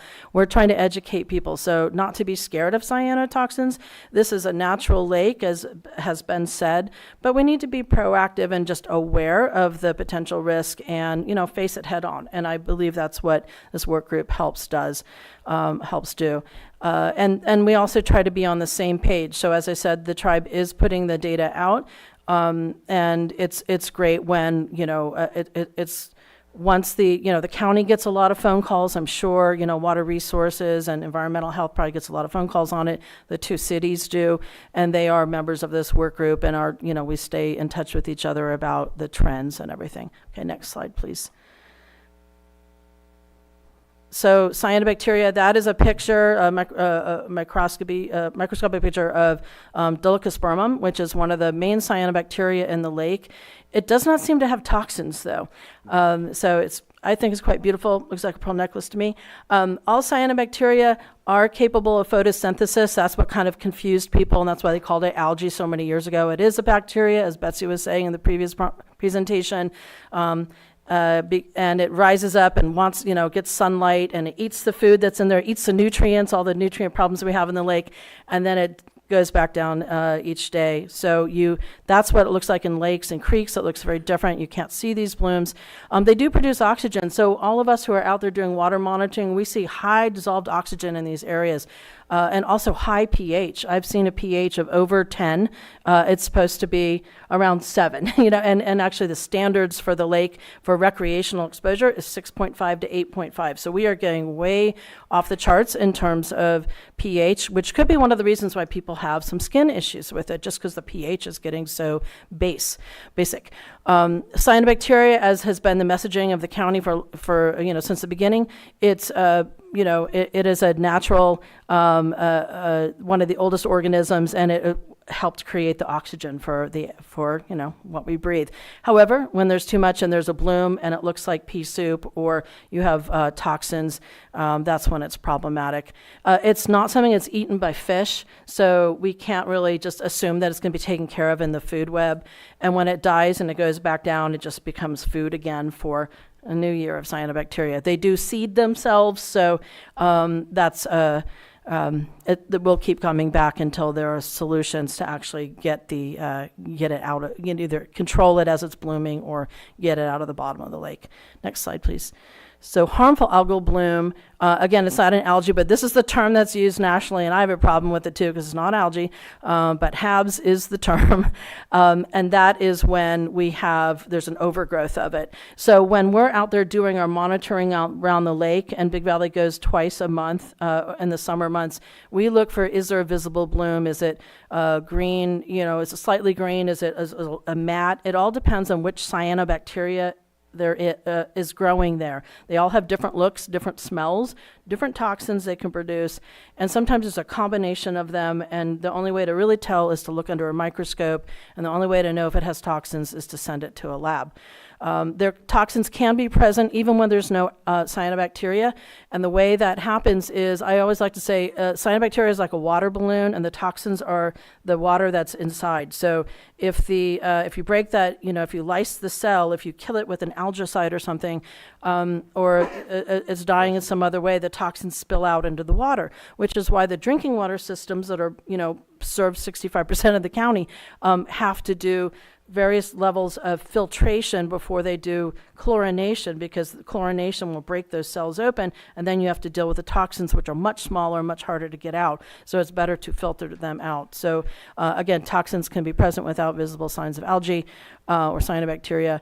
And it's not the same as green algae. Green algae, you put a pencil in the thing, you lift it up, or a stick, and if it's hanging off like vegetation, that is green algae. That's good. That's what fish eat. It's a good part of the food web. Cyanobacteria is more slimy. slimy. You try to pick it up, you try to skim it out, and it's a slime bath. It's not vegetative. Yeah. One of the ways to describe it, and we get a lot of complaints each year, a lot of phone calls. People will call and say that somebody just dumped 5 gallons of paint in the lake.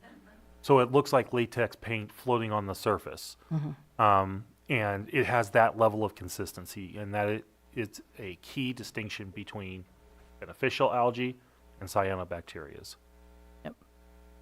And that is the turquoise paint one is a famizomenon usually, and that can be a toxin producer as well, but doesn't seem to be in the lake. And again, there's several genera that are dominant in the lake, and Dolichospermum, famizomenon, they don't seem to be problematic. Microcystis is a problematic one. Next slide. So work group stakeholders, these over the years that we've been meeting, we've had the Lake County has had environmental health, water resources, just the health services. City of Clear Lake and City of Lakeport have sent people. Oh, the county also has a drinking water, the special districts folks, and then Big Valley is present. We've had just other groups over the years, but this is kind of the key folks at this point. At some points, particularly last summer, we had up to 20 participants in the work group from state down to local. We had active voices at every level participating, and it's hard to keep that group focused on one topic. We tend to wander a little bit, but the point of bringing this up is to show that the work is not just being done in an echo chamber, right? There's not just a couple of people sitting there going, yeah, we're doing great. No, this is going out, this work is being done, and it's going to the state. They oftentimes come back to us to look at how we're putting these meetings together, and they're very proud of the work that we do. We're very proud of the work that we do. I know our group, each and every member of the group puts a lot of effort into making sure they understand the science of what we're dealing with. And it's specifically that science that we're trying to use to make better decisions, better communications, more educational materials.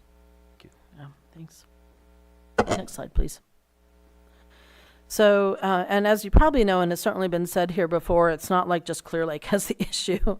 If you go on to, the state has a map, and I think it's probably the next slide, but anybody who's doing any cyanotoxin monitoring, they have a mywaterquality.ca.gov is where you can go on and look at all of the blooms, and toxin levels throughout the state. But even it is a worldwide issue. We certainly see some pretty bad pictures, and also hear about really high toxic levels in other countries. Pretty much anybody with a shoreline that has a lot of development on it, you're going to see some sort of situation like this. This is Upper Klamath Lake, and that bloom is, also visible by satellite in terms of the pigments that it produces. These things can be picked up by satellite, and so we can see that, throughout the world, cyanobacteria is an issue. Overgrowth of it. It should be there. It should be a part of it, but it shouldn't be dominating the system, because then you have all these other negative impacts. Next slide, please. Here's that picture I was talking about. So if you go to mywaterquality.ca.gov, you can see it is focused on Clear Lake there, but throughout the state, where you see, we try to keep the colors. So if it's green, that means it's not, it doesn't have toxin levels that are problematic, could be even non-detect. Yellow is caution, so it has toxin levels of a certain level, basically 0.8 to 6 micrograms per liter of microcystin. Orange is warning, and red is danger. Each one of those levels has associated recommendations of risk and basically recommended not to do certain things. So if it's at danger levels, it is recommended to not be boating in that area because of the spray that happens and the aerosolization of the toxins. And with caution, it's recommended you don't eat any shellfish from the area. So there's a host of things, but statewide, there are a number of lakes that are monitored, and their data is all on that website. Next slide, please. As we've all been saying, the potential impacts, of course, the economic development is one of the biggest ones because people do react to information and they also react to what they see. And so that's why it was decided, the discussion was years ago, if we hit it if we hit it head on and we're transparent about it and we talk about all the things we're doing, and there's even more that we're doing now, all the Blue Ribbon Committee, nutrient management projects and all that, then people can make an educated, decision about, I'm going to use a lake. I'm just going to go to this spot. Or I'm going to go to this spot. But just having the, blooms can be problematic. Of course, public health issues. There have been a number of studies done on whether toxins are in the drinking water, and we do find them in the small private systems. There are potential illnesses. Utilities have to deal with just filtering that stuff out. And fish and aquatic life, they are working on what those levels are at which they can impact, the toxins can impact the fish and wildlife. But also when the blooms die off, the oxygen level drops and it can lead to fish kills. And so it's not because of the toxins, it's just because of water chemistry. One of the keys here is to talk about the transparency. That's the ultimate goal of what we've been told the board wants. We're about educating the public. We're about informing them when there is a hazard present.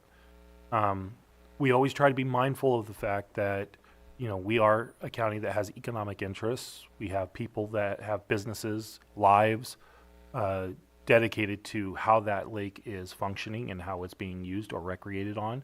But at the same time, it's about giving the public the information they need to make a decision for themselves and their families. It's about making sure that we are giving them appropriate information. What I say by appropriate, it is we have a number that we can hang our hat on and say, yes, this is dangerous, or this is a caution, you should be aware of this, and making sure that it's somehow palatable by the community. They can understand it, they know where to find it. It's all the work that we're doing is about making sure that people know what the hazards are and they can make their decision for what their level of risk comfort is. And this is all linked to toxicology studies from the Office of Environmental Health Hazard Assessment as part of Cal EPA, World Health Organization studies, and data has been collected over a number of years, and also ranges that are considered acceptable for various activities. So these are all just using existing standards and recommended action levels. Next slide, please. So moving into health impacts. Oftentimes you'll see, I think some of what that dog is wandering through is probably Azolla, which is what we have on the lake in a number of places, and the Keys. Like if you go to the Clear Lake Keys right now, it looks like a rug, but that stuff's fine. Azolla is just this tiny little plant. It's creating nitrogen in the water. It's actually keeping cyanobacteria from blooming because it's covering up that sunlight and preventing the cyanobacteria from going up and down. So there's some strategies that we can have where it's actually we can kind of control the water and manipulate it in such a way like, don't remove these things. Let's focus on aeration and other things that help. What was it called again? Azolla. Azolla. Also known as mosquito fern. Okay. So, okay, next slide, please. Yeah, and if you go to the Keys right now, that's what it looks like from Highway 20. But I look at it and I'm like, yay, maybe they need a little aeration in there, but Azolla's good. So it is really hard to confirm for sure whether someone got ill because of cyanotoxins. It could be because, they were out swimming in the lake, they went to a picnic, they were out swimming in the lake, but they also ate some potato salad. It could be the potato salad, So when it's probably the potato salad. It could be the potato salad. So and people like to blame the lake or blame, Lake Mendocino was just online. Everybody was blaming or saying something about a dog death in Lake Mendocino, and I don't think they've been able to confirm that it's toxins.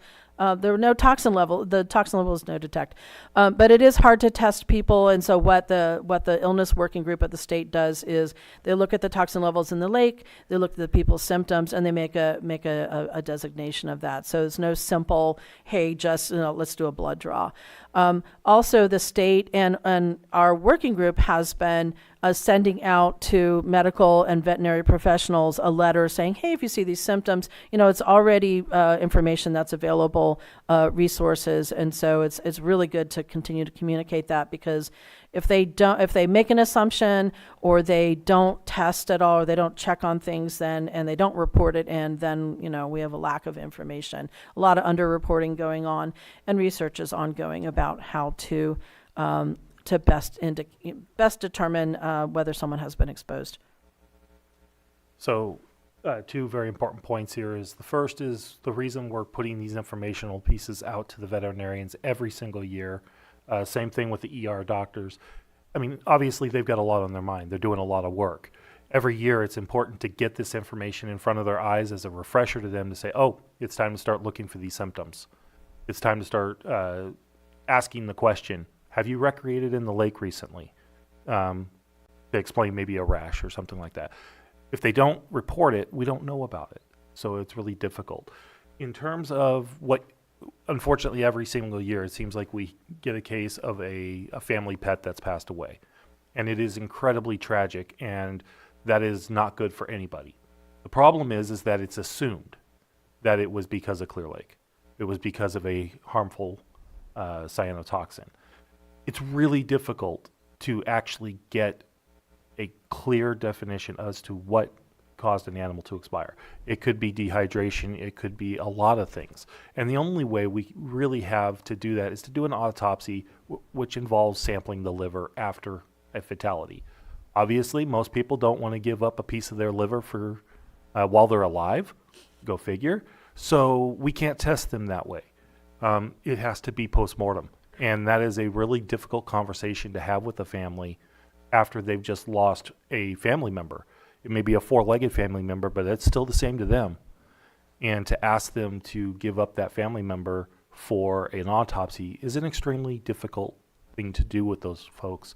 And it is very important that we continue to do that when we can, in the most respectful manner we can. Next slide, please. So this is from the, I'm sorry I don't have the URL on there, but this is the illness work group, which is made up of folks from CDPA, Department of Public Health, Office of Environmental Health Hazard Assessment, and water boards, and maybe some others, are tracking illnesses, and these are confirmed illnesses. And the way they've confirmed it is the symptoms, the onset of the symptoms, the water quality data that is present. And you can see Clear Lake, has human and animal, and frankly, I bet all of these counties do. They just don't do the monitoring. Yeah, I'm sure most of those counties do, but they just don't do the monitoring. And so there's no data, and they can't, it's a big guessing game. Next slide, please. Too, you mentioned about the animals in the lake. I was at the dog park in Nice recently, and there was a King Corso, big giant guy. And the family that had the dog was mentioning to me that be careful when you take your dog to the lake. At first we thought it was the lake that made him sick, but he actually ate one of the dead carp or something like that on the shore, and it was a bacteria that almost killed him. But other folks, may not have looked that far and figured out that they just assumed it was the lake. Yeah. So I just wanted to mention that just to give an example. That's exactly the fight that we're fighting, because people will make an assumption based on a lot of things, right? The Azola on the surface looks like cyanotoxin, right? It's not, but to just an average person driving by, it's let's pretend they're doing the speed limit, 45 miles an hour. It looks like cyano, so they're going to make the assumption that whatever's happening on the shore, the dead carp, the sick dog, is happening because of that. Doesn't necessarily always pan out that way. And just as a general rule, whether you're a dog or a human, do not eat the dead carp. Okay? I'm just putting that out there as a health advisory. That's a free one. Do not eat the dead carp on the shore. Could that have also skewed the orange for the illness? Do we know for sure that it was? Yeah, those are confirmed. Confirmed? Yeah. Okay. There's plenty of, matter of fact, we just got an update from the illness working group about the illness reports that the group is the illness work group is tracking. And, Clear Lake is on there several times, and several of them have already been identified as not HAB related. And so the work group, like I said, they check when the symptoms happen. And the symptoms are, for microcystin, gastrointestinal distress and flu-like symptoms, which is why I'm like, it could be the potato salad, yeah. So there are other symptoms that when the illness work group talks to the people, they get everything. And these are, health professionals. So that map is the confirmed illnesses. And it is about 10% of all the illness cases in the state are from Clear Lake. So it is the largest natural freshwater lake in the state. So I'm not surprised. It also is very popular, well recreated, and it's also, there's a lot of education about, go to the doctor when you're feeling sick, and that is probably, it's underreported in other areas, I'm sure. This slide, there's just, there's there's information for physicians that does get sent out by the state, and also, hopefully our work group or health services and or water resources. And it's all supported. It's a network of information, just like the One Health program that, the county was doing for a little bit. These are all, health professionals that and governments that are working together to communicate information. Next slide, please. And what these are actually also on Big Valley's website, the Clear Lake cyanotoxin page for on Big Valley EPA, and so there are possible symptoms and signs and other information for physicians, and these are known symptoms and signs that are related, potentially related to cyanotoxins, cyanotoxin exposure. Next slide, please. So there, when we talk about public health, it's really, this program of cyanotoxin monitoring and multi-jurisdictional collaboration has been to communicate the information.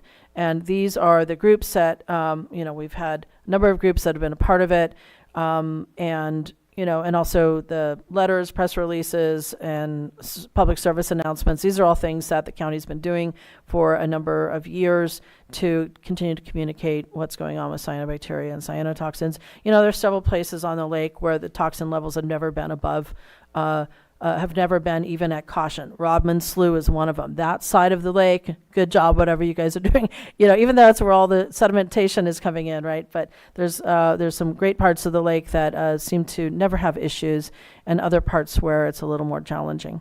You notice the tules are on that side, like a lot of that front load right there, and that makes a big difference. It seems to. Yeah, it seems to. And it's also challenging in the lower arm because that's where the big drain is. That's where the dam is, and, the flow into YOLO. Culprit of the issue is clear from the problem. Yeah. Well, and we're sending gifts to YOLO County every day, and, it's a good thing. No, I'm just kidding. Did you have something?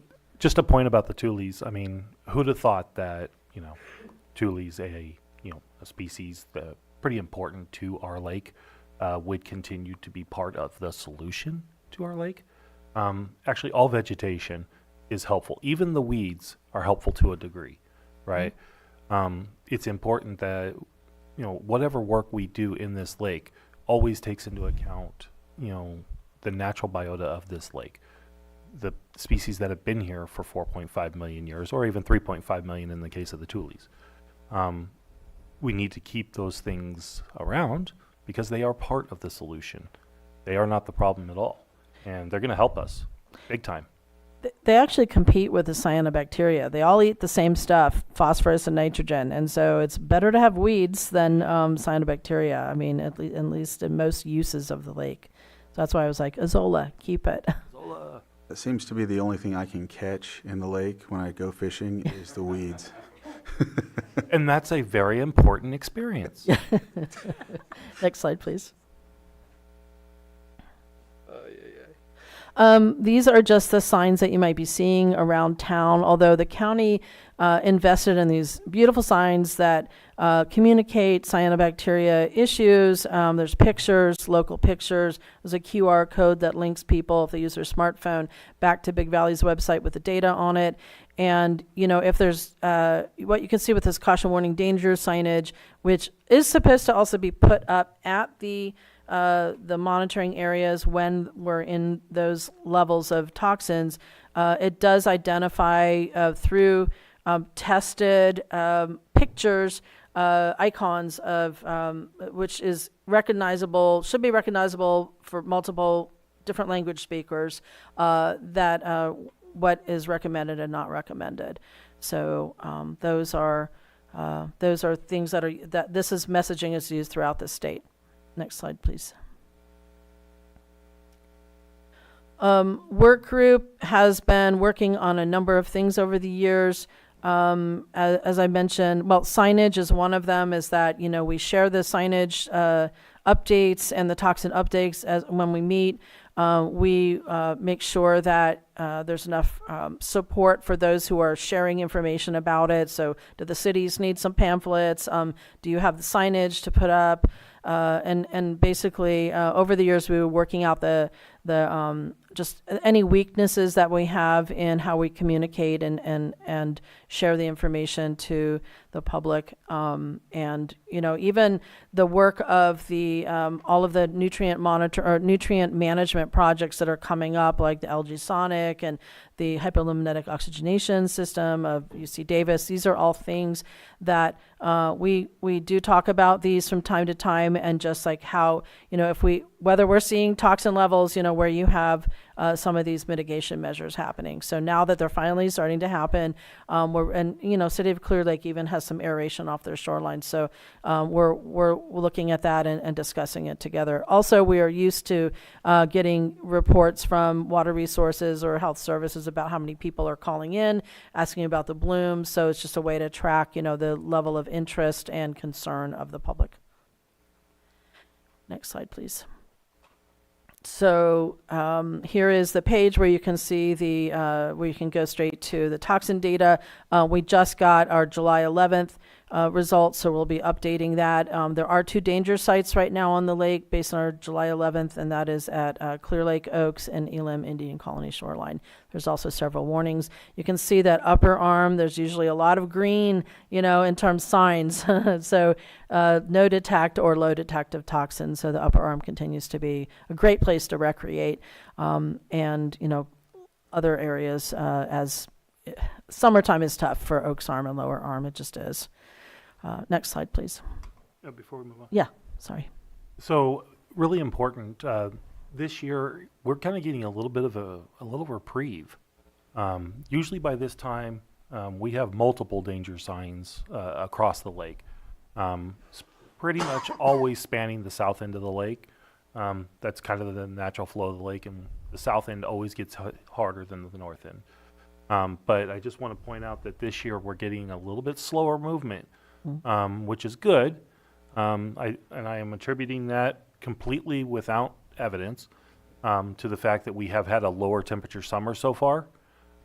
We are still getting a decent amount of wind with that agitation, and we're just not seeing the massive growth blooms that are leading to the high detects. So, hey, fingers crossed, we might actually finish this year with something positive to report in the next year. So just throwing that out there. Could that also have to do with the amount of water, the rain we've had?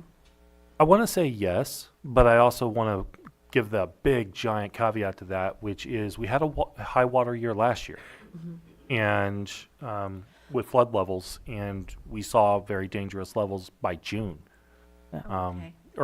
We had very early detects last year. So this year's not following the same pattern, which, very important point, is why we have to continue with the monitoring in order to build that data set to have a better, more powerful predictive tool.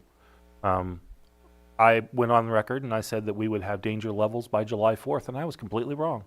I'm happy about that, by the way. But We had it by July 11th, though. Yep, yeah, she had it by July 11th, so she knew what she was doing. She's like, oh, you think so? I know when I'm doing the sampling. So the point of that is that we have to keep trying to figure out what this model is telling us, and use that tool to be predictive, because if it's not predictive, there's no point to doing it. We have to come up with a reason to move these signs into danger zones. We got to use raw numbers, and we need the monitoring to continue, and we'll talk a little bit more about that in the coming slides. Well, also, this data is used by the mitigation groups or the projects that are part of the Blue Ribbon Committee. I've spoken with all of them. We report on the toxin levels on a regular basis, and this information is stuff that they use in order to either calibrate or they're just using this the toxin levels, and we also have cyanobacteria tracking and other water chemistry, and so it's a big body of information that is coming out of all the work that we're doing, that everybody is doing, and it's working together on things. Next slide, please. Summer 2025. Ooh, that's really hard to see. 3 sampling events since the beginning of June. We do like to look at whether we're at caution, warning, and danger in each of the arms. So that's what the tables on the right-hand side are. So we're seeing the lower arm has had caution, warning, or danger. 41% of the samples have been caution, warning, or danger, and the Oaks arm, 40%, the upper arm, 11%. So we track that because with US EPA's water quality standard for recreational, they look at 8 micrograms per liter, so it is a different number that they're using than the state does, but they're looking at recreational ability and the impacts to recreation. So we're tracking summertime things just to see when recreation is being impaired by by the toxin levels. Next slide, please. CCHAB is a California Cyanobacteria Harmful Algal Bloom Network. It's been around for at least 10 years. It's a great group to be involved in. I happen to be a co-chair of it right now for the last few years. But it is something that the public's invited to, the board is invited to not only present, but also just listen in. And there's some great research going on with these folks all the time, with our groups. We have mitigation subcommittee and a fish and wildlife subcommittee and all these different things where we're looking at cyanotoxins and the impacts and how to solve the issues and how to communicate it and all the good research that's out there. So I just put a plug in for California Cyanobacteria Harmful Algal Bloom Network. Next slide, please. Just a quick slide on reporting a bloom. This is on the mywaterquality.ca.gov. Any member of the public can do that. This is where if you do have a dog illness or an illness, any member of the public or any of us can put something in there and report it, and the illness work group will get back with you, or also just be tracking what you do. And it's always welcome to get that information or to submit that information. Next slide, please. I spoke about the local signage. It's beautiful, and it's installed in multiple places around the lake, so if people see that, they can use that QR code to get to the data, and also just some great factual information on there. And this is maintained. It is on city, county, and I don't think it's on any private areas. I don't know if there's more signs available or if other places would like signs. Not every place on the lake is monitored for toxins, so it's a pretty big lake. So, but these signs are located where the sampling is occurring. Next slide, please. You can see the signage on this map. A couple of private properties: Lily Cove, Blue Lakes. There's also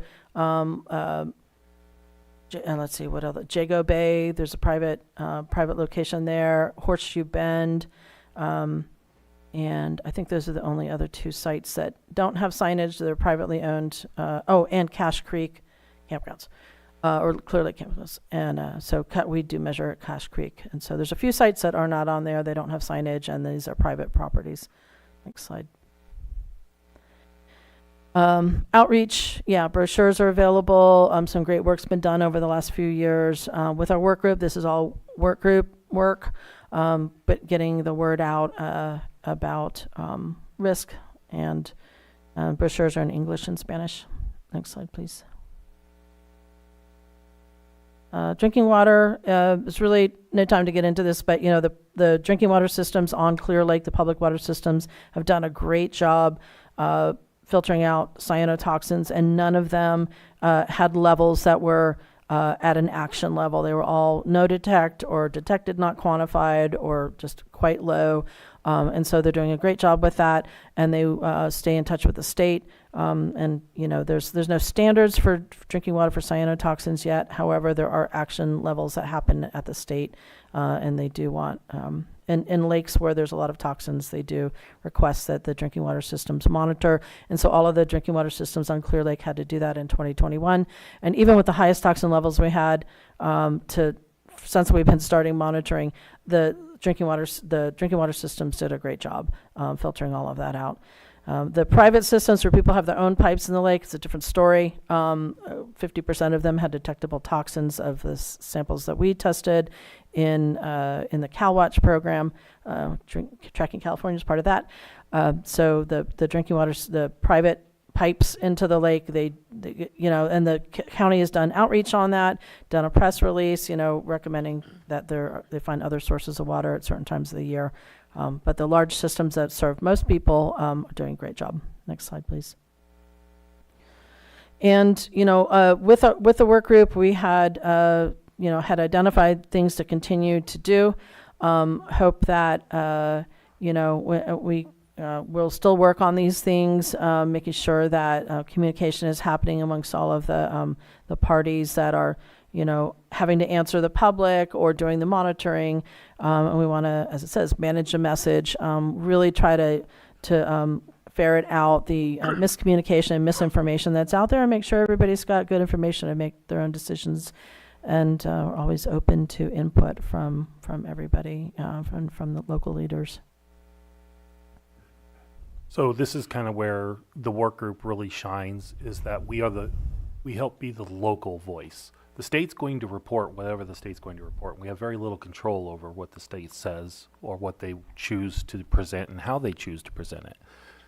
The work group is the local voice.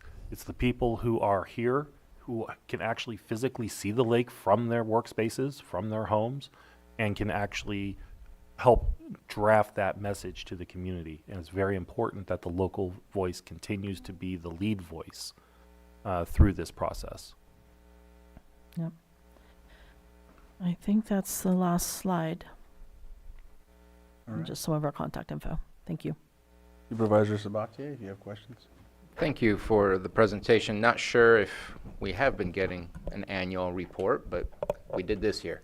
And hopefully we will continue to get that report. I think it's important to know what the status of our lake is, especially as we're making attempts to do new projects to try and mitigate and reduce the potential for cyanobacteria to bloom in such a way. I have a couple questions and a comment. I guess first off, let's talk about the future of the work group. I think the work group is necessary. I want to give it the flexibility it needs to kind of be elastic in the sense of growing and shrinking as needed. I know there has been some concerns about the number of staff members that have been present at these meetings. I'm okay with reducing it to what's necessary. I believe environmental health is necessary. At least that's what I'm hearing, and I'm in support of that. And if there's a need to invite a public health officer or invite others because of changes that are happening on the ground and that we need to communicate that to a greater audience, I think invites are always available to get more people in the room, but not as a continuous active member of the group. I'm okay with that flexibility and those changes. But I think the group needs to continue, and I like the cadence that it kind of slows down during the off-peak seasons and goes back to meeting more often when it's the peak season. What your conversation about just what the group focuses on is I just want to quickly highlight, and I guess we'll kind of talk about it a little bit later because an item was pulled off the consent agenda, is the importance of some of the projects we're working on. And the most important project, I've said it again and will continue to say it, is the Middle Creek Restoration Project.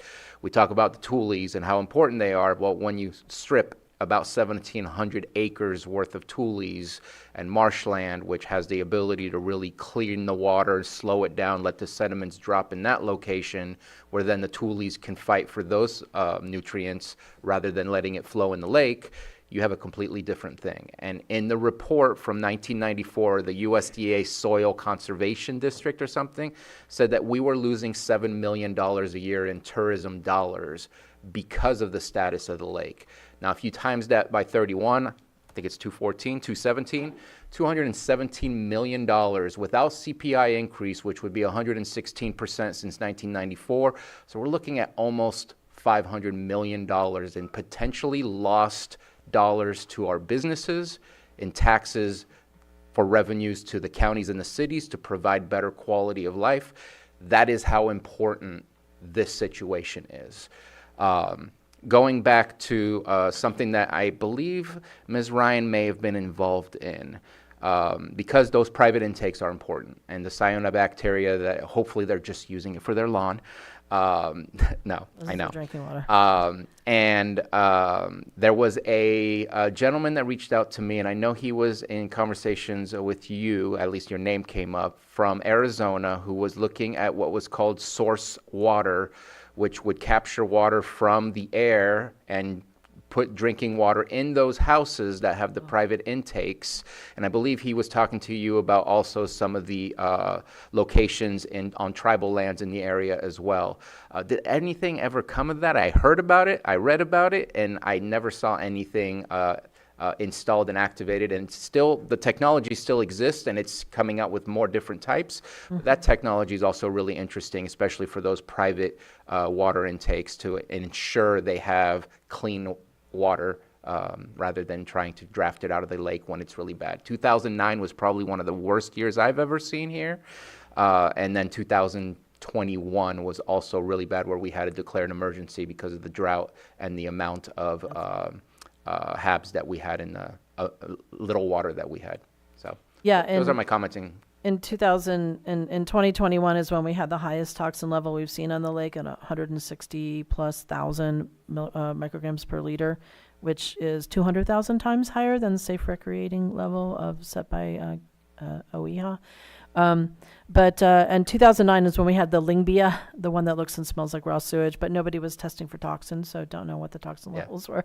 Thank you for bringing that up. There's a lot of things that, a lot of projects that people kind of market and put out there, but they need to do the majority of the work because we're all pretty busy. I really can't remember what happened with that one, but I do remember talking with the gentleman, and they just should maybe come to a Blue Ribbon Committee, and discuss options. Yeah. Maybe I'll reconnect them with Mr. Weatherby as well, because maybe as a future conversation on how to help those private intakes, they still need water. And I know that we were struggling working with other water agencies to get water to those that are living on the rim of the lake with those intakes. Well, and this is a reason to support interties to groundwater, and also to, interties to groundwater and interties and extending the distribution system and the service areas of the existing public water systems, who have the training, the treatment level, and the funding potentially, to add more people on and serve them drinking water that does not have toxin levels like that, plus meets the Safe Drinking Water Act. These folks who have their own pipes into the lake we've tested them. They often have E. coli in their water. There's all sorts of problems with their drinking water because they're not set up. They don't have the treatment certifications and all of that to really handle it. It's very challenging water. Private water intake is extremely challenging, right? It's incumbent on the person who's drawing that water to understand what their water system is capable of. It's incumbent upon them to maintain their water system in a manner that's actually going to protect them and deliver the water that they need to survive. The real problem here is that water treatment is expensive. I don't think there's anybody on the board who would be surprised to hear that Lake County water is extremely expensive. And it is because of the amount of treatment that's necessary to take a surface water and turn it into a drinking water, right? Taking a well water to a drinking water is a relatively simple process, right? It's gone through years and years of filtration before it ever gets piped up. Taking a surface water always carries a risk, a huge risk. And people who are pulling that water out for their survival, for their own drinking water needs, don't always know what that system is truly needed to be. There's a lot of work that goes into designing a system to deliver clean and potable water to a Safe Drinking Water Act standard. And either they don't know, or maybe they don't even have the money to achieve that. It is extremely expensive to maintain those private water intakes, and it's important, especially for the work that we do, to make sure those folks are receiving the most up-to-date information they can get and the most education that we can provide them to help them understand the risk. And if that means that they're buying bottled water to make their coffee in the morning, at least they know.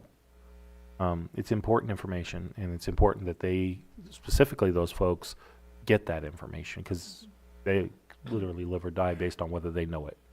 Supervisor Owen? Just one comment on the dogs and the animals that are suspected of possibly having the die from the toxic. I think perhaps one of the issues with that is the cost to the owner of having the autopsy could affect that. I also wanted to mention that is this a committee or task force that perhaps our water resource director should also be a part of? Are you a part of this? Oh, okay, good. And then I also wanted to thank you for being really proactive and notifying. I know you've notified me a number of times whether there's been an issue in my area or even a threat of an issue in our district. And I really wanted to let you guys know that I really appreciated it, and I'm sure everybody on the board does, that when there's been something come forward, whatever it might be, that you have reached out to us. So I want to thank you for that, and thank you for the work you're doing on this. Is there anyone from the public that would like to come up and speak on this item, this presentation? Hi, Susan Polyukonis with Tracking California. In addition to everything I talked about before, I led the state illness work group for 5 years and was the liaison with the CDC and the national program. So I have the picture of how important this work is, not only in Lake County, but it is truly, truly a model for many other places within the state, the nation, and internationally. Sarah and I have worked on a number of scientific manuscripts together about a lot of what was being described here, most recently about the lake water intakes and the problems there. These problems are not unique, but these solutions and the proactivity and the communication and the collaboration, they are unique. And so I just really wanted to call that out and emphasize it. And so you all would know and express my appreciation as well. Thanks. Thank you. Anyone else? Oh, we got one more guy, and then I'll... So one of the reasons we brought this, I'm piggybacking, admittedly, is we want to ask the board for some guidance, because what we have is a very loose, hey, form this group and talk. Great. We've been talking for 8 years now. It's time that we need a little guidance from you guys. And what specifically I'm going to ask for is Greg, for you. there was still one more guy. Oh. I know you're... Oh, sorry. Yeah. He knows me. He'll just throw something. I was going to say he did that intentionally. I don't take it personally. Board and everyone else that's here, thank you so much for bringing this up as an issue and something that I was thinking about, and I'm sure other very smart people here are thinking about it.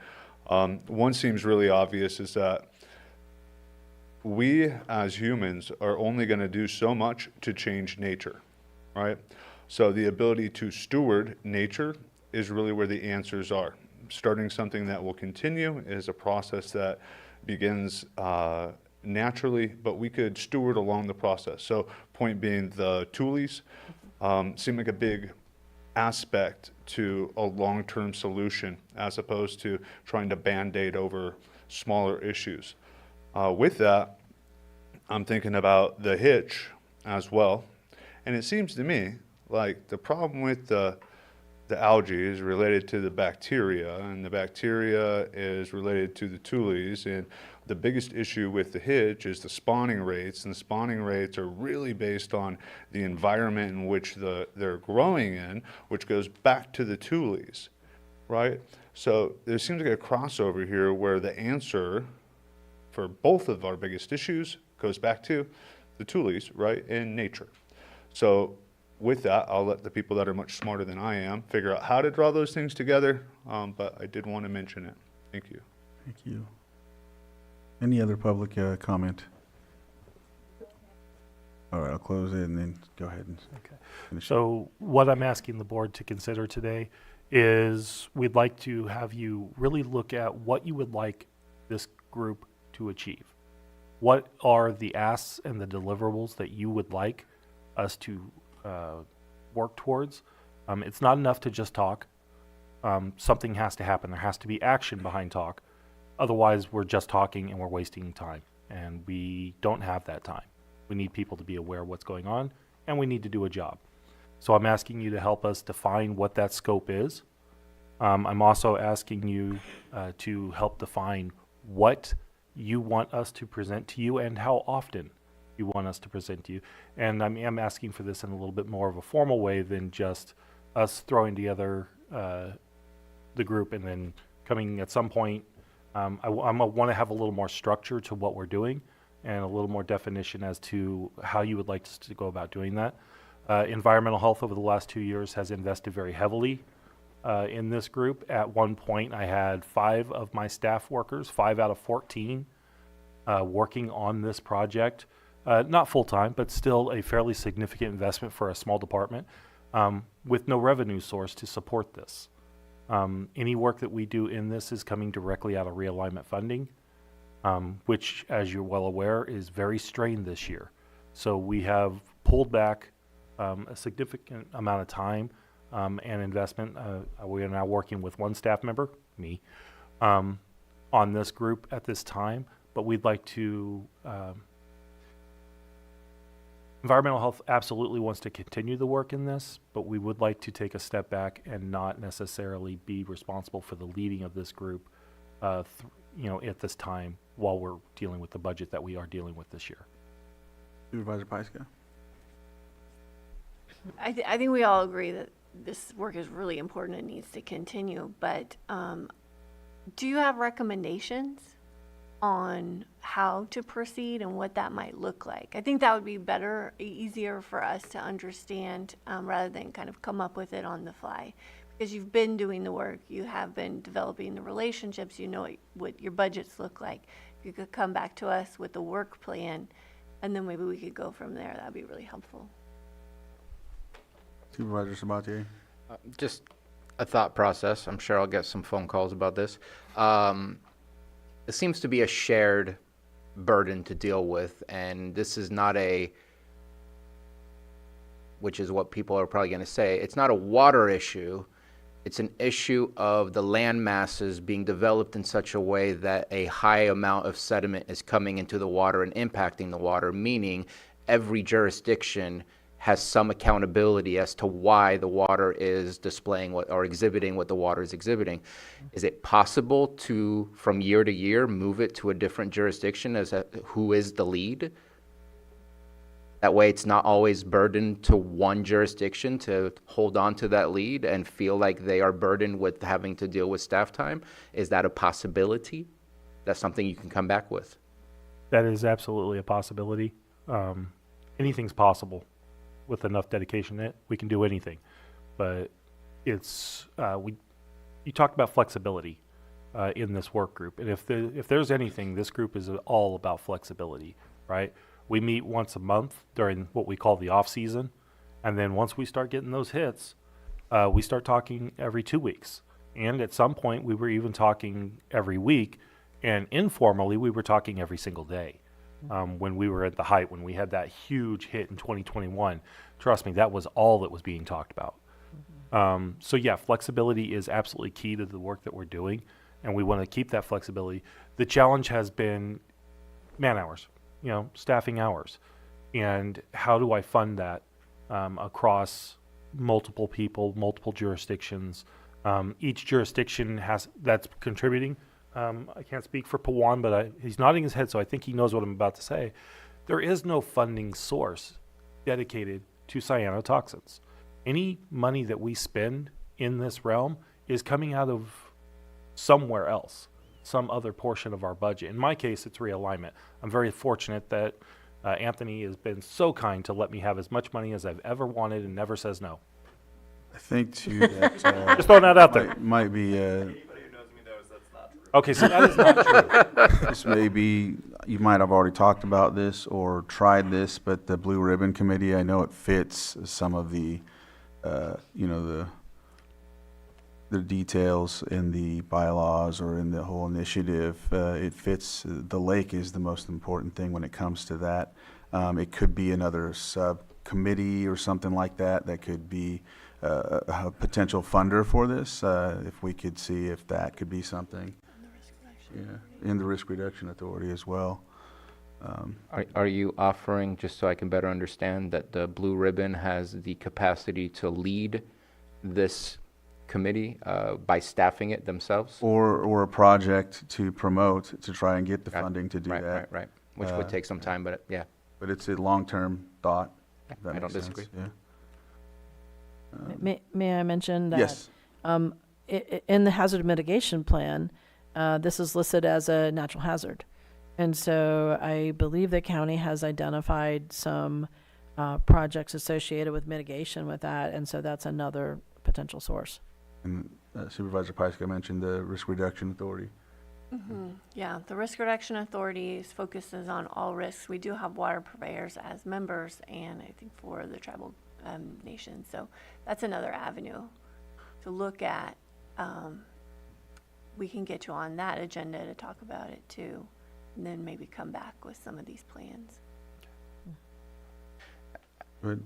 I just want to say I agree with Supervisor Pyska in the sense of we can come up with all the ideas, but we're also not sitting down in the same room that you are with the knowledge and understanding of what you deal with when you have these meetings or when there are high levels of toxins in the lake. And so please come back with suggestions so we can look at it through your eyes rather than just look at it through our eyes. I just wanted to add that not with the funding, but I think that those would be some great sources to be able to look at that for the funding of it. But for what we were saying, you were asking us for direction and coming up with a plan. Well, you need the data to be able to come up with the plan and setting your goals. And it's looking like, and I don't know, that Middle Creek restoration may be a big part of that as well. But setting your goals would be obviously to be able to reduce an effect, and that's going to come from a lot of the monitoring you're doing. May I just also say that Yes. the Clear Lake Nutrient TMDL that is from the regional board says there's 100 years of in-lake loading and food that's already there that is cycling through this. The Middle Creek Restoration Project is going to stop a lot of the majority of the new stuff. However, with UC Davis's research of identifying that it's the low dissolved oxygen, the high temperatures in the lake, but basically the low dissolved oxygen, cycling those nutrients so that cyanobacteria is available, or cyanobacteria is growing due to the nutrients. That is not really linked to the Middle Creek Restoration Project. Okay. So it is, and they've identified 100 years, and so that's so that's why some of these mitigation measures, like the Sonic, LG Sonic, and some of the other things are like basically trying to interrupt that feeding cycle and growing cycle, and it's very expensive, and it's not feasible to do it all throughout the lake. So it's all going to be kind of worked out. So as I understand it, it's not anything that's coming in as much, but you would reduce the amount coming in. Yeah. But that there's so much already here. Exactly. It's looking like it's going to be difficult to mitigate. Impossible? That's the problem. Okay. And people used to, that is the difficulty. Okay. It's the very nature of our understanding of our nature as it is, of our environment. Things that we used to take for granted, we now know better. We didn't have the information in the 60s and 70s that we have today. We were building this problem many years ago. Today we understand the problem better, and I promise you, we don't understand the problem a tenth of what we need to. Right? Today we have some information, but we certainly don't have it all. Right? Tomorrow we're going to know more than we know today, and the work that is being done is really more about arresting the damage and taking responsibility for what we've already done, and going forward and saying, okay, let's make better decisions. And here's the information we're going to hang our hat on for making those better decisions. It's at least something. It's going to take a long time. There is no easy road. There is no instant, thing. We can't put bubblers in the entire lake. It's the largest lake around. You can't bubble the whole lake, no matter how much you want to. There's no amount of funding that's going to do that. Right. So we got a lot of work ahead of us. So if you're listening and you're tuning in, please help us educate, especially when you see something on Facebook that you've learned here that isn't accurate. Please put out that information so you could help us get the message along, and we can get moving on a better direction for the lake. And thank you for this presentation. I don't know if you have, go ahead, Pawan, please. Hello everyone, it's Pawan Upadhyay. I'm the Lake County Water Resources Director. I would like to briefly address the comment which was made earlier about the nexus between the Tulis, the Clear Lake Hitch. I just want to mention that we have already been doing it, and the board has taken the action regarding that, like the lake bed ordinance, which is chapter 23. The Tulis are protected under that, so it's not so. If there are tulies in somebody's property, they need to call us before they take them out, or so it's protected. The plant should not die for that. They have to take certain precautions, like if it is within their property and it's a nuisance for them. Thank you for that. Yeah. If you could just talk to them offline, because Yeah. we got to move on. Yeah, and similarly for the Clear Lake Hitch, it's the board has declared the emergency for that, and there is funding and research which been supported by the board. Thank you, Pawan. All right. Yes, just touch base. We got to move on. We're a little behind. So do you have what you need to move forward and come back and give us, and we can move forward on the next discussion on this? Do you think we're okay? Yeah, we can, we'll bring back some of our recommendations as we move forward. Excellent. And a budget? You'd like a budget as well? What are you looking for to support it? Millions of dollars. All right. Okay. All right. Oh, I can always ask. I hear Just say no. I hear Anthony says yes. Yes. Thank you. Thank you so much for your time and letting us present to you. I know we took a little bit of your time, but it was worth it, I promise. Thank you. All right. We'll move. All right. So looks like we have a couple people that need a break, so we'll come back at 11:47. 11:47, okay, lunch. Yeah. Do we know if we're doing our 1:30 or are they here?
All right. We're coming back to our next item on the agenda, which is our 6.7, consideration of an update on North Lakeport Flashes projects. This is our administration has put this together, but I see we have Ben Rickelman is here with Mr. Michael Day from Train, or actually Advanced Energy Project Development Leader, right, from Train. All right, go ahead, Ben. I was waiting outside the bathroom. We're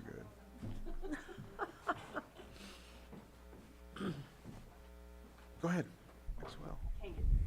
Oh.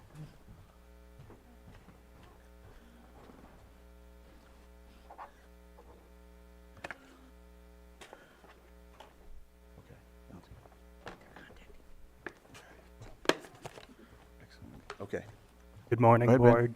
Ben Rickelman, Deputy County Administrative Officer. As mentioned, we're here with Michael Day of Train to give an update on the Poe Mountain Flashes project. We also have Mireya Turner, Director of Community Development, if there's any questions regarding environmental review. Thank you. Next slide, please. Oh, I have the clicker. Right. So the first thing is, so we are an ESCO, and people know about Train because we make air conditioning equipment, which we absolutely do, but we also have a contracting arm. So several years ago, the County of Lake conducted a competitive solicitation for ESCO services. ESCO stands for Energy Services Contracting Firm. The idea is that an ESCO comes in, develops energy projects to solve the problems of a given community. We try to bring in grants, incentives, and savings, or even revenue generation to help pay for it. And it usually includes some sort of finance. That's the basic ESCO model. Let the savings and the grants pay for a project instead of it hitting your capital fund. So when we came to Lake County, the top threats or issues were the fire threat was absolutely number one. Number two were the impacts of public safety power shutoff events. And then number three was just realization that there were not a lot of funds available. So so taking all those things, the needs and the particular characteristics of what we saw here in Lake County, we came up with Flashes. So Flashes is fire main linked auxiliary supply hydraulic energy storage. And this is sort of the process that we went through. The request for proposals released in 2020. We were selected in July of 2021. We entered into a letter of commitment in September of 2021. We had an update in July of 2022. We did a grant application to the Pacific Gas and Electric Microgrid Incentive Program in July of last year. It was tentatively awarded the first part of November, but there were some issues with the contract language, and due to the work of the county council and really Matthew Rothstein, Chief Deputy CAO, and a lot of other staff, along with other organizations, the PUC reconsidered the grant award language. And just about a month ago, on the 26th of June, the CPUC gave instruction to PG&E to go back and modify some of the problematic elements of the grant award language in a way that would make it possible for Lake County to go forward with the next phase, again, funded by MIP, but reducing the risk to Lake County. So Flashes, what is it? It's what's called a super closed loop pump storage hydro. So closed loop in the world of pump storage hydro just means that you're not damming a creek or a river. Closed loop in the world of pump storage means that you can create a reservoir on top of a mountain and a reservoir at the bottom of the mountain. And so long as it's not going through and damming a water course, that's considered closed loop in the world of pump storage hydro. Super closed loop says you're going to take that a step farther, and instead of doing reservoirs at the top and bottom of the hill, you're actually going to put in roofed tanks.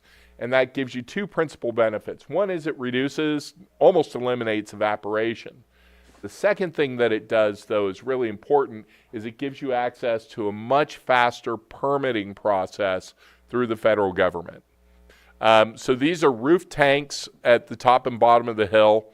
It includes 30 megawatts of solar photovoltaic, which in this case would be located on the grounds of the Northwest Wastewater Treatment Plant on land owned by the county. It's 30 megawatts of generation from three 10-megawatt Pelton wheel hydro turbines, and it provides power to two substations, Lucerne and Hartley. And the purposes of this system are, on a daily basis, it creates renewable energy, stores that energy, and then releases it at times of high value to generate the revenue needed to pay for the project and much more than debt service. So it's going to be pretty cash flow positive for whoever builds it. The second thing is that this has the ability to pick up whole circuits, or in the case of Lucerne, the entire substation, which would provide electric power from Glen Haven all the way to Upper Lake, and actually a little bit south of the lake, Buckingham Point, and coming onto the north shores of Mount Konocti. Now, for those of you who've been around for a little while, that's a slight deviation from what we had before. And the Hartley substation, forgive me, covers about the northern one-third of Lakeport all the way up to the county jail. So these are substantial areas that are being carried in microgrid operation by this system. For those of you who'd been here before, we were looking at taking on Upper Lake and Hartley substation. But as we went through the technical review process with PG&E, it was found by PG&E that it would be much easier for them and less costly for us to route the power to the Lucerne substation. We'd actually provide more people with microgrid coverage by going to the Lucerne substation than we would to Upper Lake. And we held off from looking at Lucerne because the North Shore Fire Protection District had been looking at doing a flashes project as well. Well, that sort of came off the board due to some challenges that we ran into, but that opened the Lucerne substation up as a destination for this power getting out to the wider grid. And it just so happened that PG&E asked us, recommended that we shift the power output. So now it's 20 megawatts over to Lucerne, 10 megawatts to Hartley, and it's able to carry those entire areas for multiple days under the worst circumstances. Again, it's on a daily basis. It will be making, storing, and storing that energy, and then releasing it as dictated by the off-taker. It will be able to provide a community microgrid during outages, and of course it also provides a pretty substantial firefighting support. We're looking at 90 million gallons over 800 feet above Highway 29. And so there are numerous different ways that we're looking at providing this as a firefighting resource. We're looking at sprinkler systems on the area of the Northwest Wastewater Treatment Plant that would be able to sprinkle over 1 square mile of land to protect, which does a pretty good job of stopping flames if you're sprinkling the land. We would have new construction hydrants along Eycroft Road in wildlands where there are not currently any hydrants. There would be a helicopter dip tank that would allow the Firehawk helicopters to refill there near Poe Mountain as opposed to having to go out to the middle of Clear Lake, reducing their cycle time to anything to the west. And there would be the ability to construct a rapid refill station there at the off-ramp that would allow CAL FIRE tanker trucks, the water tenders, to be refilled in a minute or less, and that you could actually refill multiple of them. So there's a lot of different ways that this improves firefighting in the local area. Where we got to was that, for those of you who will remember, is that we conducted an RFP for investors about 2.5 years ago. And we had a lot of interest from investors. We ultimately decided to negotiate with Brookfield Renewables, and they sent a team out from New York. Technically, they liked the project, but what they ran into was that the project had not been through some feasibility study elements. So those feasibility study elements were showing that we had site control. Well, we've negotiated an easement option, but we haven't executed it. We haven't done the survey yet. We haven't done the next level of civil and mechanical engineering. We haven't done soils testing and geotechnical. We haven't gone through the CEQA process. We haven't done a hydrologic study. So there are a lot of things in that feasibility study that needed to be completed before they, or as it turned out, any of the other major investors were willing to come in and pay for the completion of the plans and construction of the project. That feasibility study is several $1 million. And so once Brookfield had said, we can't go forward with this, we started looking for alternative ways to fund the feasibility study. That's what the application to the microgrid incentive program was about. And again, there were something like 52 applications to the microgrid incentive program. And of the 52 applications, the 2 Poe Mountain applications, because it goes to 2 substations, so it constitutes 2 applications within PG&E's world. Out of the 52 applications, they scored number 1 and number 2. And the number 3 was actually Hidden Valley Lake, that's looking at a nearly identical system that would protect Hidden Valley Lake and provide power to the Middletown substation. And so those were the top 3 scoring applications out of all 52. And we were pretty happy about that. And that's able to provide full funding for all of these feasibility study items. So again, here we are. We applied for the MIP grant to cover the study costs. The grant was awarded, but legal issues, and then June 26. One note is that interconnection engineering and costs are in a separate MIP application that's currently under development. So we'll be submitting that in December or January. We would look to have that funded in the early part of early to late spring of next year. The good news is that we can complete that work in the time frame that we're already looking at for this first phase of the feasibility study. And here's a graphic representation. So we would assume that PG&E is going to come out in the next couple days with this amended grant language, assuming that that is that everything's copacetic with that. Then the county would be executing a grant award agreement with PG&E at the end of August, first week of September. And then the county would be issuing a contract to Train to basically play quarterback for all the different consultants that are needed along the way. The Tranche 2 application would go in December. Tranche 2 awards are tentatively scheduled for March, and then the interconnection studies and engineering would begin in May or June of next year. The feasibility study would be completed in late 2026 is what we're projecting.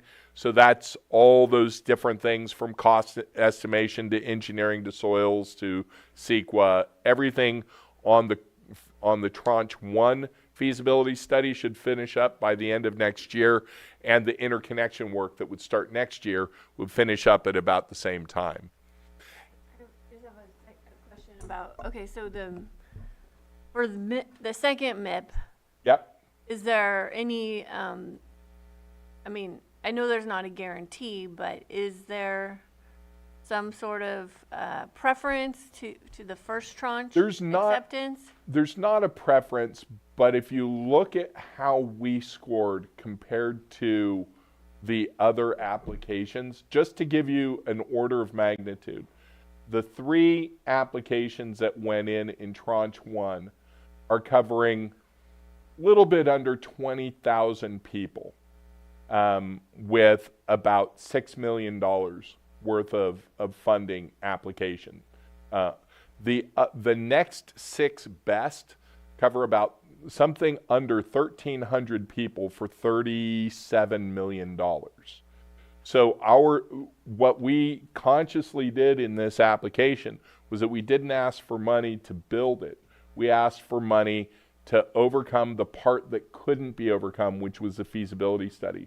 So that makes these extremely cost effective compared to the other MIP applications. Now, we don't know what's necessarily in application, what's in the applications for tranche 2. However, all the other applications we've seen have asked them to pay for a substantial part of the construction cost. And remember that the next 6 best cost-effective projects after ours already got funding.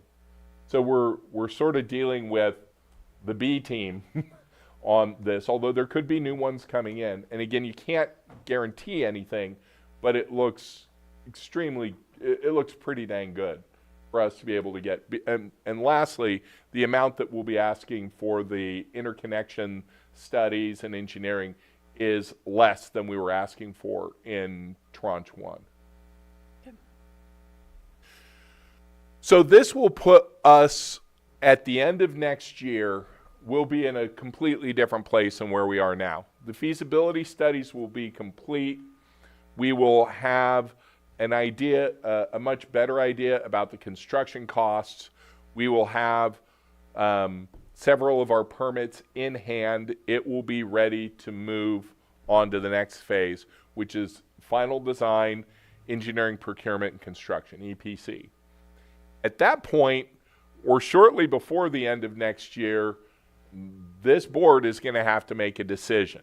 You're going to have to make a decision on how you want to move forward with the project. And there are 2 real ways to do it.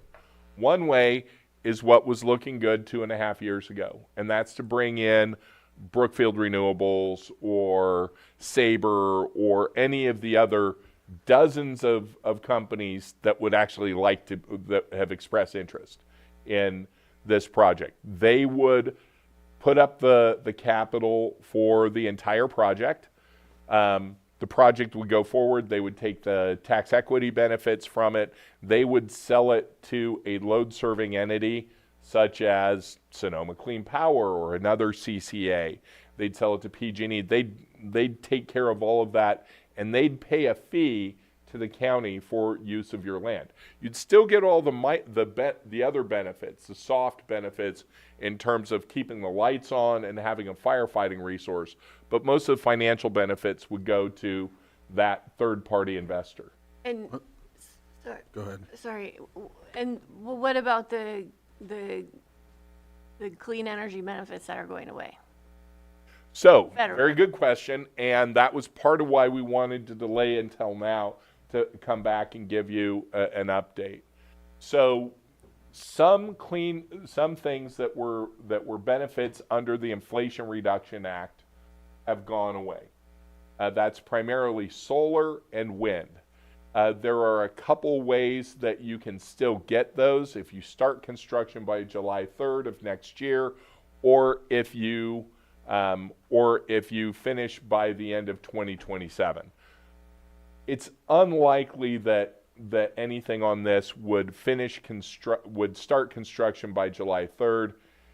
It's iffy on to whether or not they would be able to be constructed and placed into operation by the end of 2027. Probably not, but it's possible. However, out of the entire project, the vast majority of the cost, roughly 85% of the cost, is as a pumped hydro facility. And pumped hydro facilities were extended to 2033 before they start to ramp down. And that was very much in doubt. We didn't know how that was going to play out, but that is how this ended up coming about. So, one track at the end of next year, you'll have what's basically an EPC-ready project that you could take, and we could rerun the solicitation we did for interest. I continue to receive emails on a pretty regular basis from people that were interested in it last time saying, hey, what's going on? Will this come up? The other way is that the county would be able to look at owning it yourself and generating what looks like a pretty fair amount of revenue off of that. But that's a decision for a later date, but I'm flagging it that roughly a year from now, you're going to start having the data in hand to where the decision on ownership will come up, and you'll have to pick one track or the other. Is there an in-between? Or a certain percentage of... Anything is possible. I see this as an investment, not sure how much we can handle all entirely on our own. It would be a completely new endeavor for us to take on. But as far as partnership, where we have a 15% stake, a 50% stake, or something, I'd be very interested in knowing what that might look like, if that's even possible. So there are certain ways that we could do that, Supervisor Sabatier. Just as a for example, if you have the power purchase agreement lined up with the off-taker, then theoretically, and we've talked about this with Golden State Finance Authority, revenue bonds could be issued that do not affect the county's bonding capacity, are non-recourse to the county, and could be secured entirely by the proceeds from that power purchase agreement. So that's something that a minor political subdivision can do that a private entity cannot. There are millions of potential permutations within there and stuff. And so as we get closer to it, those discussions and questions from this board saying these are the types of things that we want to look at, bring us options. Our job is not to decide. Our job is to figure out what you're looking for and bring you options so that you can make the best decision on behalf of the residents of this county. And that's about it. We're a few days away from seeing the PG&E language come back, and then we will have a contract with you. One thing is that there's, under our current letter of commitment, there was a back-out clause where if the county backed out, there were fees due back to Train. When we enter into this new project development agreement, that obligation will actually be eliminated. Nice. I had a question as well. Thank you for that. That was one of our concerns when we thought about it last time and made the choice. But you mentioned Sonoma Clean Power, and you mentioned a couple of things. And my thought process is feasibility. That's another word you used. And we are currently in that whole they did a feasibility to try and see if we can join that CCA. And what happens considering the PG&E process for the funding if we sever from PG&E and go that route? Does it make a difference? Makes no, with regards to the microgrid incentive program, this is a ratepayer funded initiative that's actually administered by PG&E, but subject to the direction of the PUC. But there's nothing that would impact this, particularly for the tranche one, because tranche one, you're being signed up where you're already, a PG&E bundled customer, to use the language. By the time that we would sign for tranche two, you would still be a PG&E bundled customer, and by the time you entered into that agreement, you'd still be a PG&E bundled customer. And then on top of that, it doesn't affect your eligibility.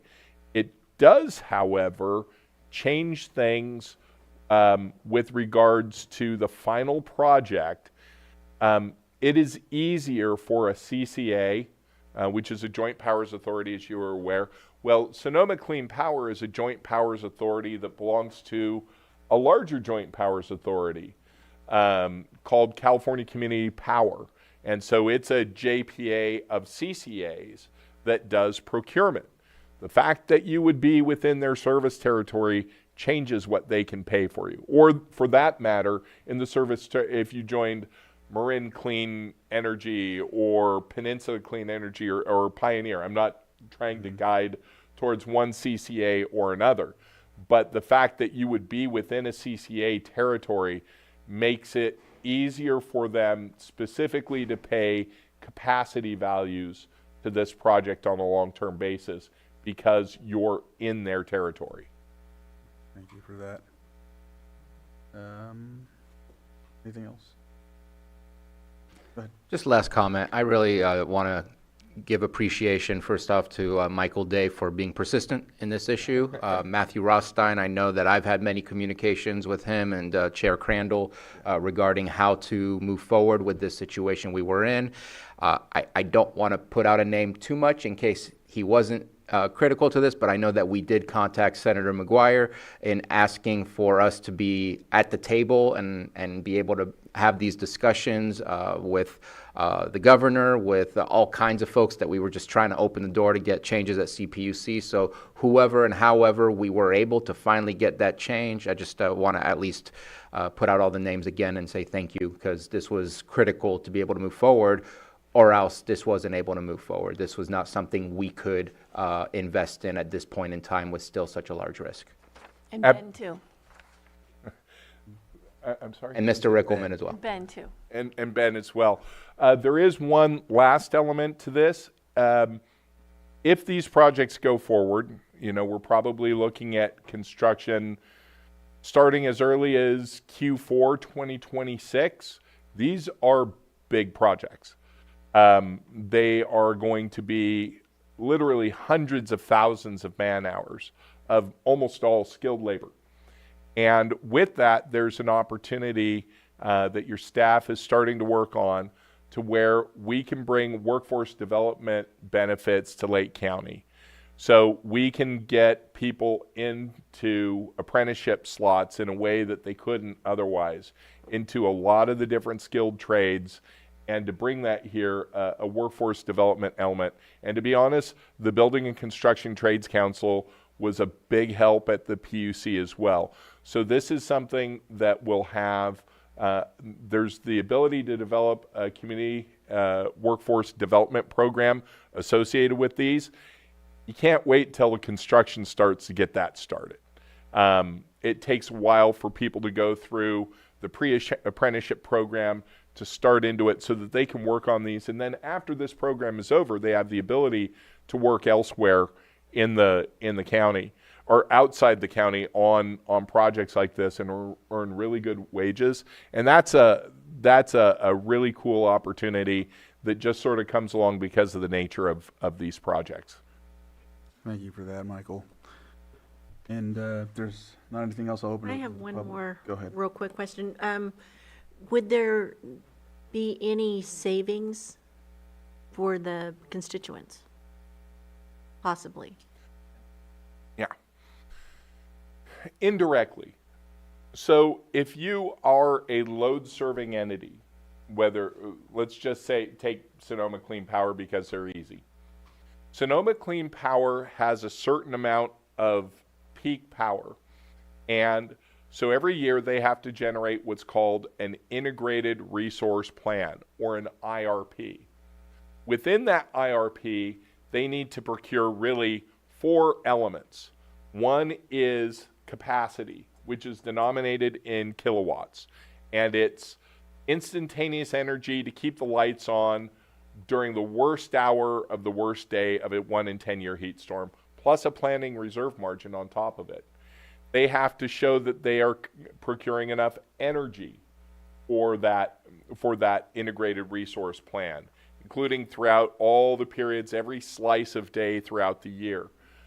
They need to show that they're procuring enough renewable energy credits.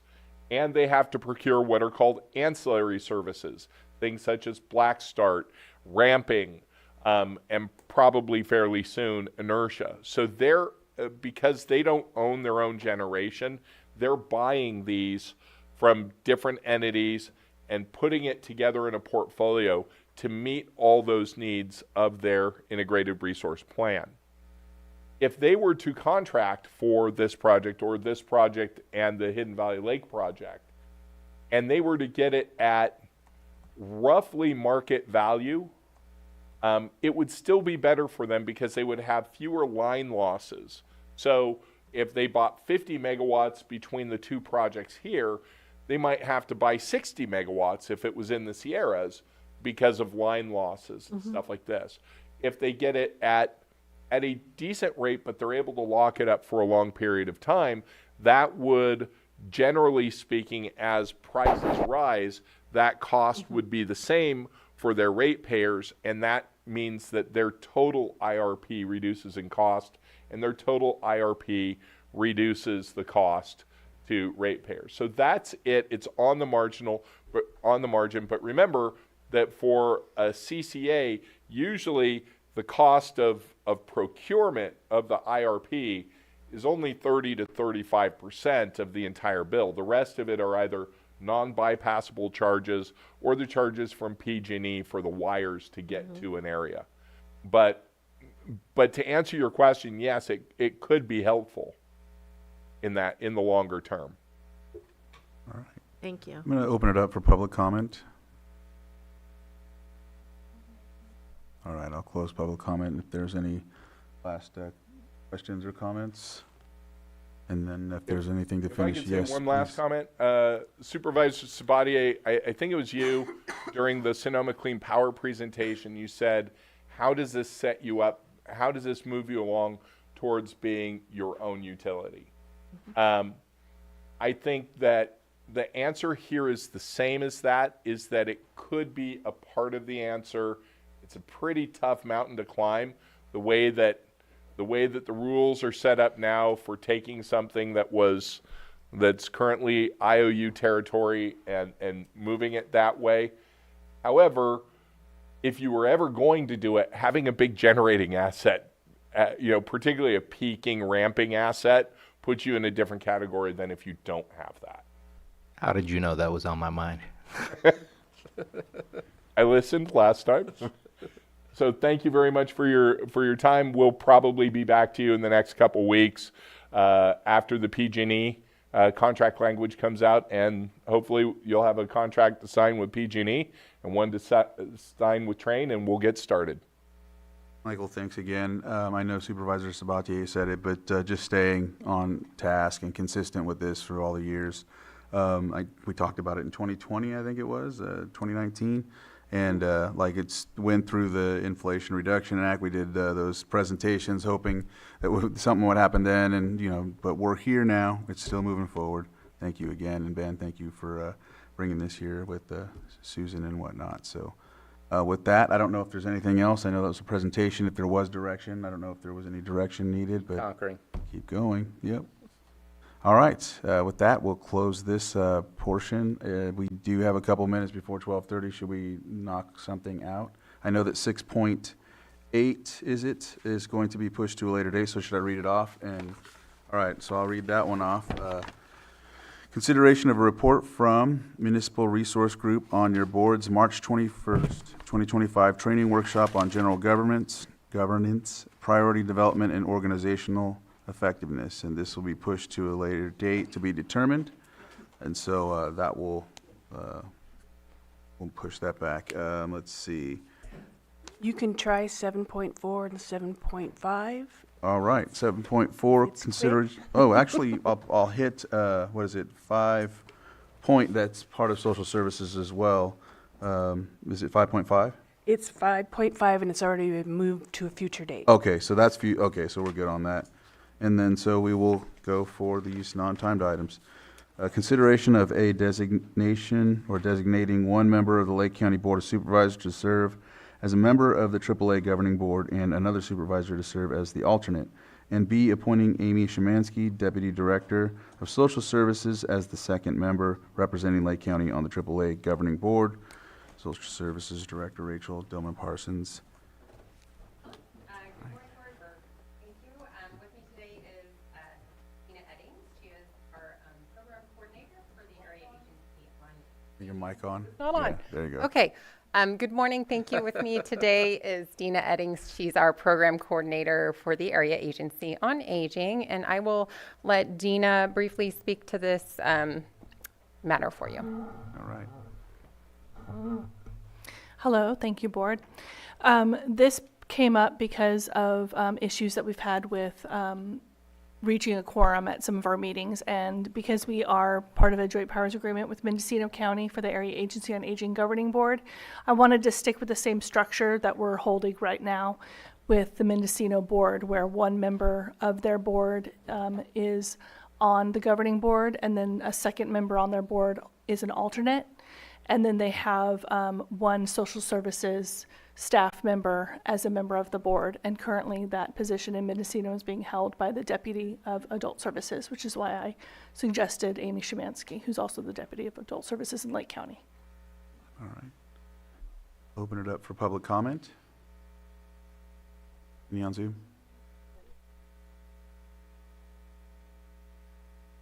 All right.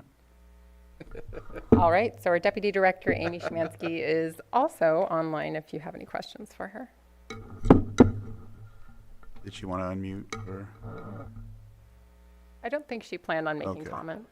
All right, I'll close public comment and bring it back to the board. Supervisor Sabatier? And I'm just looking at the supervisors that are currently on the AAA. I think they would know best if they feel they're still needed there or if staff would be a good replacement for them. And I'm ready to move forward with the decision made by the current appointees. Go ahead. We already talked about this and agreed to this, so I can go ahead and move forward. It's basically just Yeah.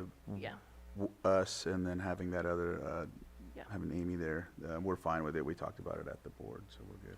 Mr. Chair, I move that we designate one member of the Lake County Board of Supervisors to serve as a member of the AAA Governing Board and another supervisor to serve as the alternate.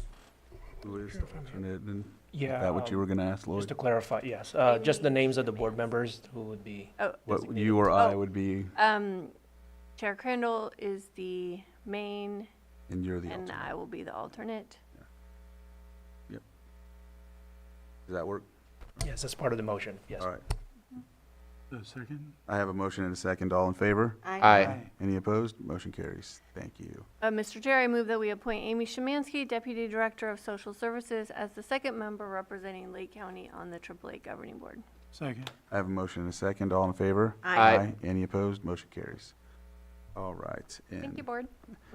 And let's see, do you think we can cover this next one? Consideration of a waiving the formal bidding process pursuant to County Ordinance 3137, Section 2-38, subsection 38.1, extension of the annual agreements, and B, approving contract between County of Lake and the Regents of the University of California for training services in the amount of $339,915 from July 1st, 2025 to June 30th, 2026, and authorize the chair to sign. Yes, thank you, Board. So Social Services has contracted with UC Davis for more than 20 years to provide unique and adaptive human service curriculum and continuing and professional education for our staff. These contracts are a one-year term on a fiscal year basis.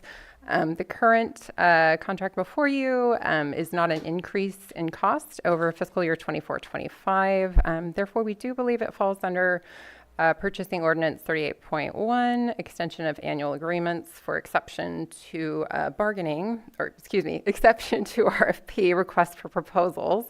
And we did work with county admin on verifying that. It should also be noted that we did go out to bid in 2022. We released a request for proposal. We solicited 26 nearby educational institutions, including Yuba, Woodland, Mendocino, and Sonoma, and received 0 responses. No college really is able to offer comparable curriculum. It's a very comprehensive curriculum that UC Davis has been able to put together thanks to contracting with many other counties. And we certainly would not be able to provide the amount of funding necessary for one college to develop that curriculum just for us. So we're hoping your board can move forward with waiving the bidding process and allow us to execute this contract. All right. Any comments from the board? I'll open it up for public comment. I'll close public comment and bring it back to the board for action. Mr. Chair, I move that we waive the formal bidding process pursuant to County Ordinance 3137, Section 2-38, subsection 38.1, extension of annual agreements and do them together? Separate? Separate. Okay. Yeah. Or you can do them together? And B, approve the contract between the County of Lake and the Regents of the University of California for training services in the amount of $339,915 from July 1st, 2025 to June 30th, 2026, and authorize the chair to sign. A second. All right. I'll have a motion and a second. All in favor? Aye. Any opposed? That motion carries. Thank you, board. Thank you. Thank you. So I think we're at that time. It's 12:30. It is. We will be returning in closed session, so you may wish to read 8:1 and 8:2. Yes. And should I read 6:9 that it'd be a later time?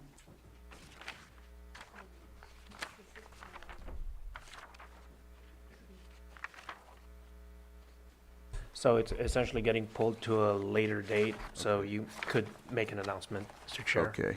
So 6.9, consideration of county economic development and housing initiatives will be pulled to a later date. So that's that one. And as was stated, we're going to come back to closed session, which would be 8.1, closed session employee grievance complaint pursuant to Government Code Section 54957. And then 8.2, conference with legal counsel, existing litigation pursuant to Government Code Section 54956.9D1, McSorley versus Lake County. We will see you after closed session. All right.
slow it down.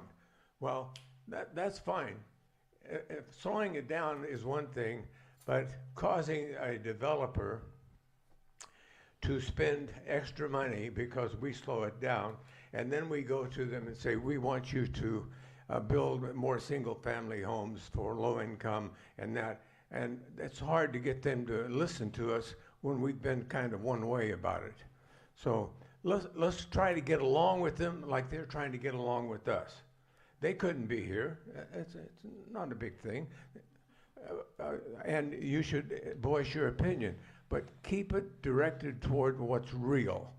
Don't talk about water. That's all been settled a long time ago. They have their own water. They don't need water from Butts Canyon or anything. And if they wanted to, they could take water from there and pump it somewhere else.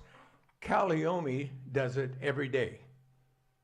They have a well somewhere and they pump it to another parcel. Well, that's the way water works.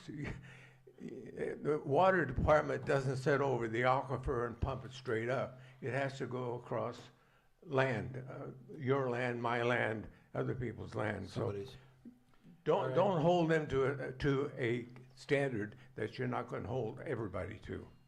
But there again, I think that this particular, and I think that's what we really are talking about here, is this particular meeting is to approve the EIR strictly for the fire safety. Exactly. And I do know that on the general plan, somebody mentioned something about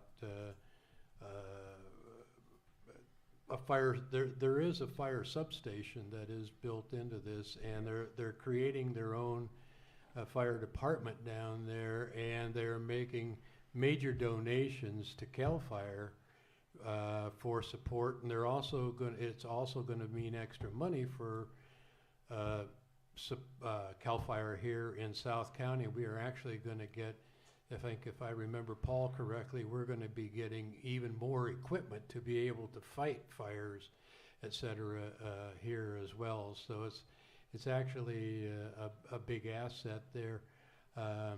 So I do know that they do have that built into the plans already. I'm still caught up on the same thing that I've been caught up on before, and that is Middletown and Gwinnett and Hidden Valley all have the same issue. We got one or two ways into the county. We got one or two ways out of the county, and that's our major. And if you were here during the 2015 fire, which I was, you know that we had cars, people exiting, trying to get out Butts Canyon, trying to get out even to Middletown there for a while. When the fire was crossing the road, cars were burning on the roads.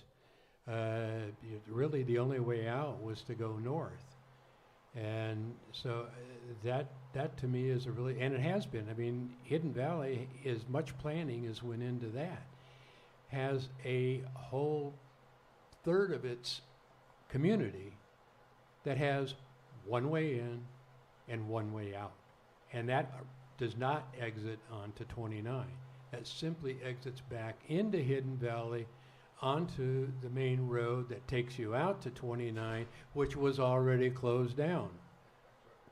So that is one of my concerns.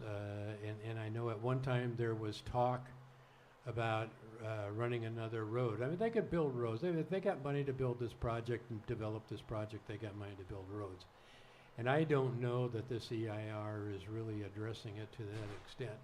To answer other questions that I've heard the hints and allusions to, I do agree that I would like to see more availability of counties' ideas as to how they're master planning out Middletown. We really don't have a good hands-on interest in how that is playing out. And at the next math meeting, I intend on bringing up that issue to come up as a discussion item for one of our town hall meetings. Monica is going to join us, and we're going to bring in the maps and everything that's been going on. But I think the main discussion we're going to discuss is how can we better open communication lines between us as a collective or collective community with the county of supervisors to make sure that they're following up. We have our planning commissioner, we have our supervisor. They're just one votes on a council. We need everybody on board up there, and I think that's going to take a joint effort with everybody. Okay, Julia? Let me hear other people, please.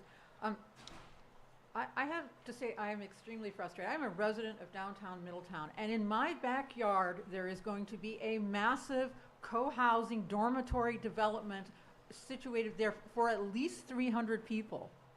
Okay, this is so not cool. And the fact that there is no, I mean, isn't this environmental? Isn't this part of our environment that we're going to plonk a big facility right in walking distance of downtown Middletown that's going to take away our access to, egress, ingress, that's going to take away our convenience of shopping at our local grocery store, that's going to take away possible social services, senior center usage, et cetera, that when those people are no longer working there, where are they going to come? They're going to try to compete with us for housing in downtown Middletown. Well, this is just so not okay.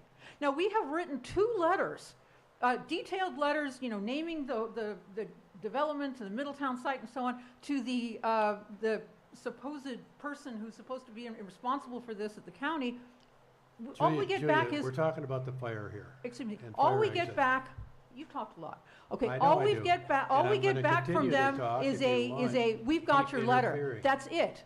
We're not getting any response to our questions. We need to sue these people. Ms. Bono, you want to talk about activity that we can take? We need to sue these people on Bono. behalf of the people of Middletown and the affected businesses of Middletown and nonprofit centers. Listen, Are you done? No, I'm not. Would you shut up, please?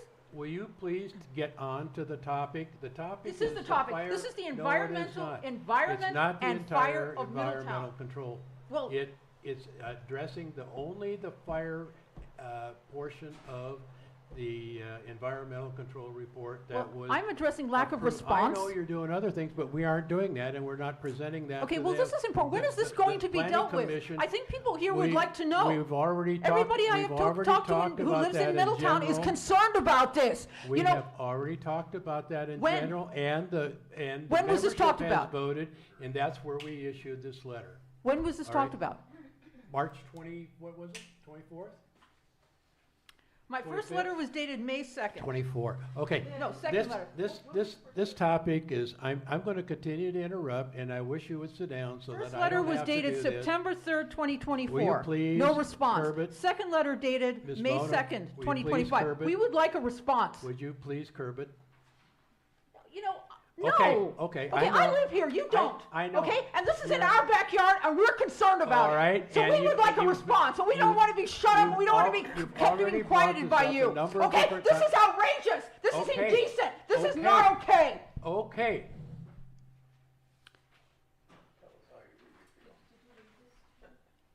What I would recommend to any Middletown residents that are unhappy with the processes is to email the Planning Commission. Planning Commission direct.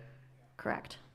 Within the next 24 hours, right? Pam? Yes, ideally within the next 24 hours. You want that to get to them in advance of the am I on meeting. am I on the mic here? I'm You kinda are on the short. mic. Okay, all right. Well, my main issue Please, is the water. please And state you your say that- name. Please state your name.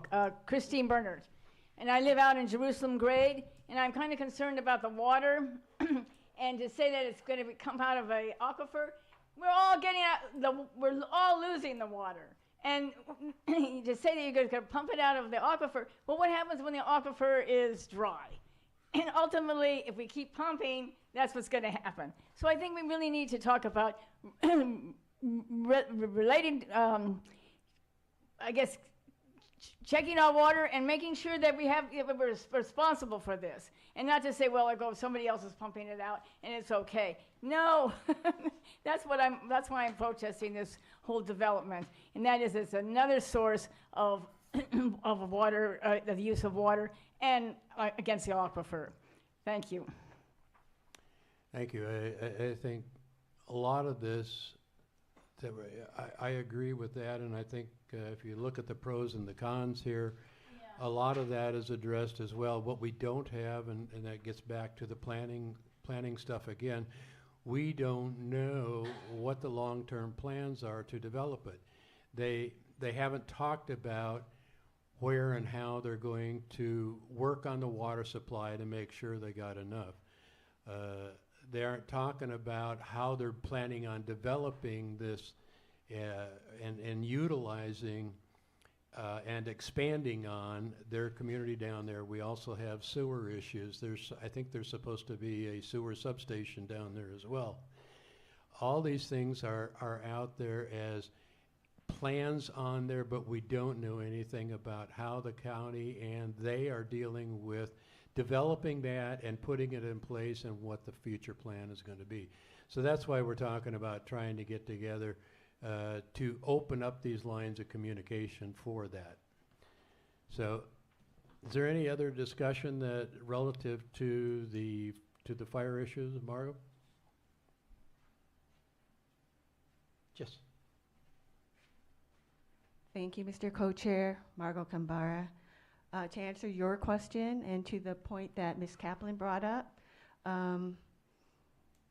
for the Planning Commission meeting on Thursday, one of the things on the table for decision is whether the Planning Commission is going to recommend rezoning. Now, right now, that decision will carry on not just for phase 1, but phase 2 and beyond. So, as Ms. Kaplan asked, how do we ensure that we are heard and we are not ignored? I say focus on that. Urge the Planning Commission not to do a blanket rezoning at this time. If they want to rezone for phase 1, okay, but phase 2, as Co-Chair Ware said, we don't even know what they have in mind for phase 2, phase 3, and on. And we have concerns in the community about water, about the demand on services. Now, when I went through the materials, I was looking specifically for a sheet. It's like impact on infrastructure.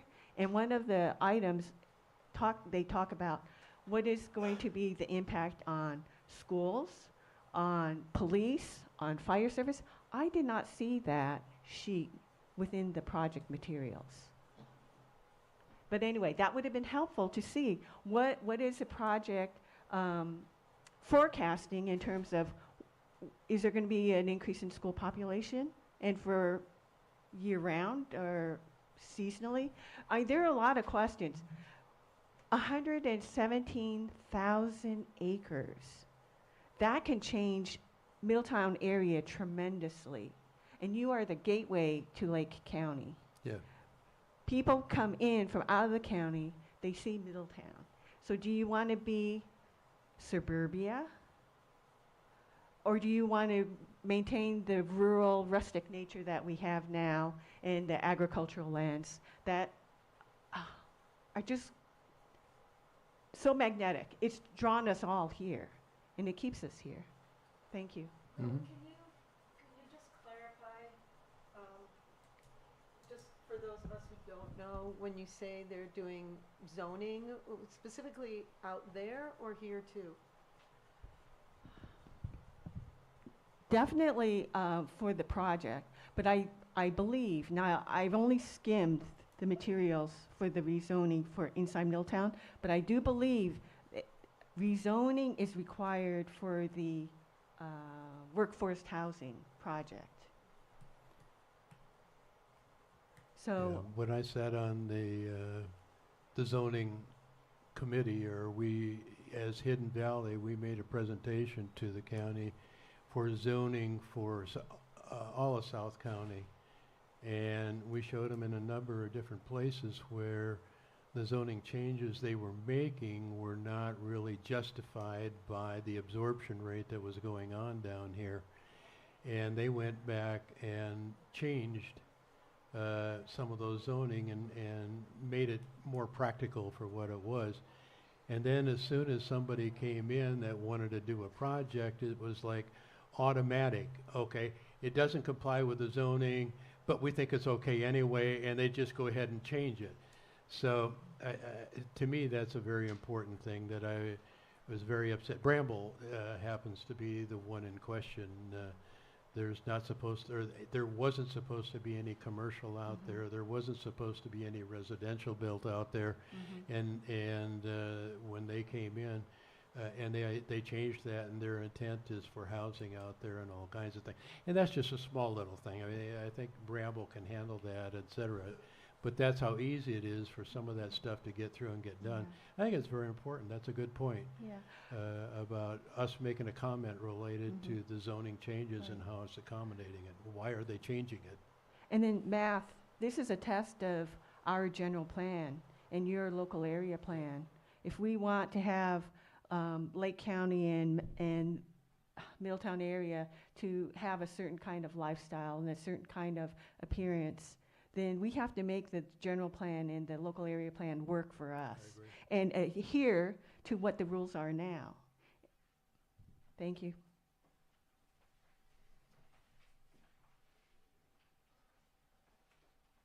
So with all due respect, Lisa Kaplan again, I want to just respond to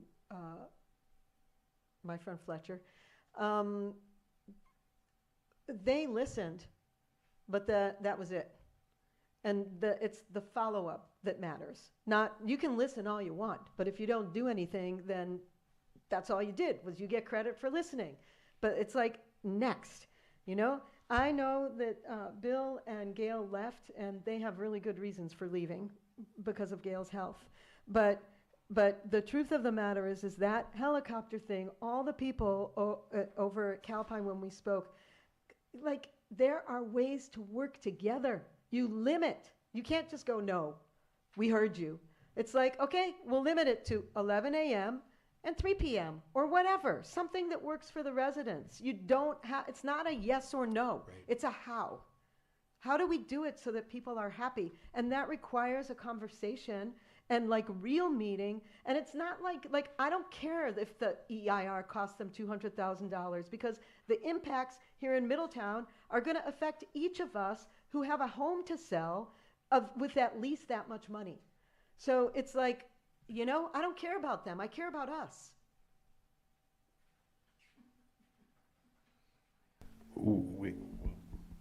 We have a comment from the chat in Zoom that I'm going to read just as soon as I turn this. I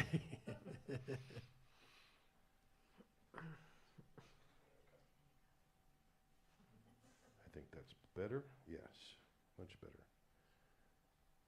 Okay, Angela A.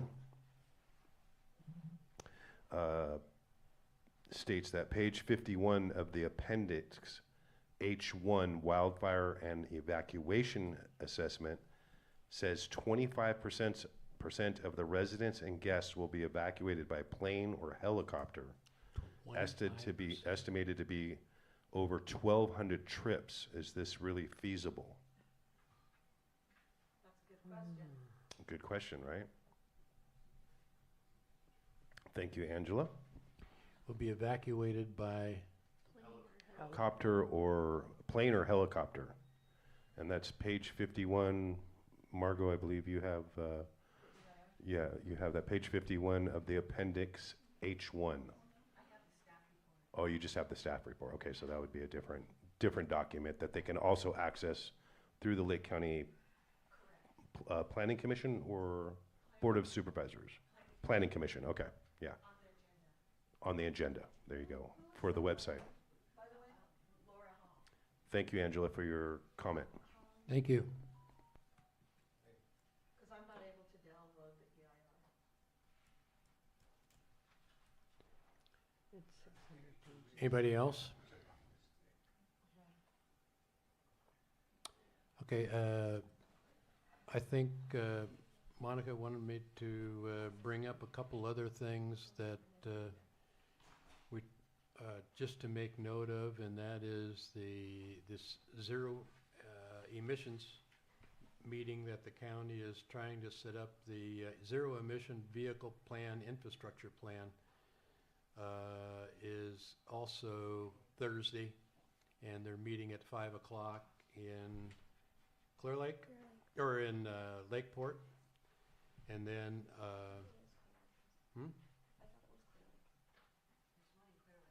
is it in Clear Lake? I believe it's at, I think it's in Clear Lake at 5:30 p.m. It's on Thursday, the 24th. 24th. This is for the infrastructure, yeah. We just got this email. Just got it. Okay, and then on August 7th, there is a community meeting here that has nothing to do with math, but Caltrans is going to be doing an open house and discussing the plans and changes that they intend on doing to 29 and Middletown, and how they're going to be making all their modifications and what's going on that plan. And staff report. Should be a good report. Something that the math board has been working on Caltrans to do for quite a while. And I think that's pretty good, considering that Hidden Valley's been trying to get them to do some stuff out there too for even longer than that. So you know, we haven't managed to achieve that yet. So, but anyway, that's also something to come out. And then, like I said before, it is the intent to see about setting up some big discussions to get back to more of the planning issues and communications between us and the county relative to the planning changes, especially for the density changes and the growth changes within Middletown. And it really is a point of time that, when you get down and think about it, there is a possibility that the whole atmosphere of the Middletown, South County area can be changing. The growth seems to go out most every town that I've lived in, include from Novato north, Petaluma, Healdsburg, Calistoga, all these towns go through this kind of a growth pattern initially. And I think it's coming to the infancy here in our community, and we more than ever need this open discussion with who's making the plans here. We don't have a city council. We don't have our own planning department. We don't have a city manager. We don't have a city attorney. We don't have all these people to assist us. Who's making the decisions for us, and how are they involved? Are they really listening to us? And that's what we need to keep going. You ready to go? Kevin? Oh. Go ahead. Hold on a second. I'm fine, how are you? Kevin Tace.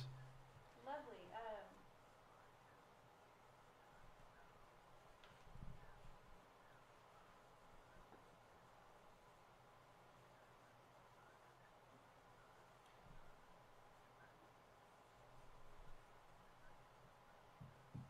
We very much appreciate you getting back to us. Sorry, there were some issues with the voicemail and figuring out what days we were calling for. Ironically, you have called me in the middle of our special meeting. I am literally in front of a mic right now. I don't know if you have time right now. I wouldn't mind putting you on speaker to hop into a little Q&A. Is that something that you're available to do right now?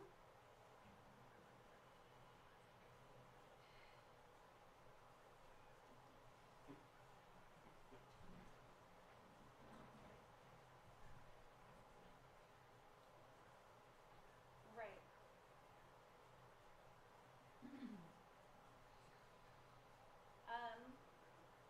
Yeah, I don't think that would violate, him answering questions for us wouldn't violate any kind of county staffing, anything. No, I think that it would No. just be us kind of No, asking it'll be for fine for, clarification yeah. on things with the EIR. Just, it's a lot of information for us to sift through, and so some of the community had questions that are probably addressed in the EIR. It would be wonderful if we could get your input. Bill? As long as we stick to the topic, which is the fire. Yeah.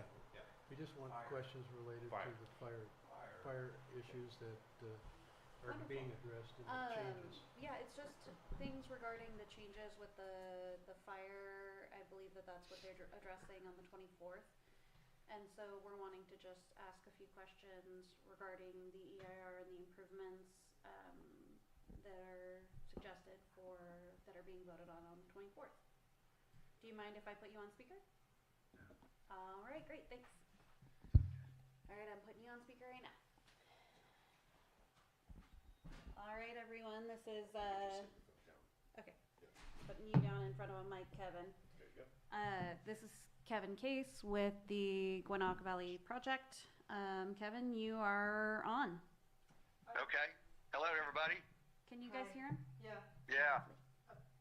I apologize. I've had some issues with my voicemail message, and I just had a message come in with about 8 others, and this is one. So I called, and sorry, I'm calling it I don't know if it's a convenient time or an inconvenient time, but anyway, happy to answer any questions and help you any way that I can. Fletcher, we'll need you to probably go to the mic so that he can hear you. Hi, Kevin. This is Fletcher Thornton. Hello, Fletcher. How you doing?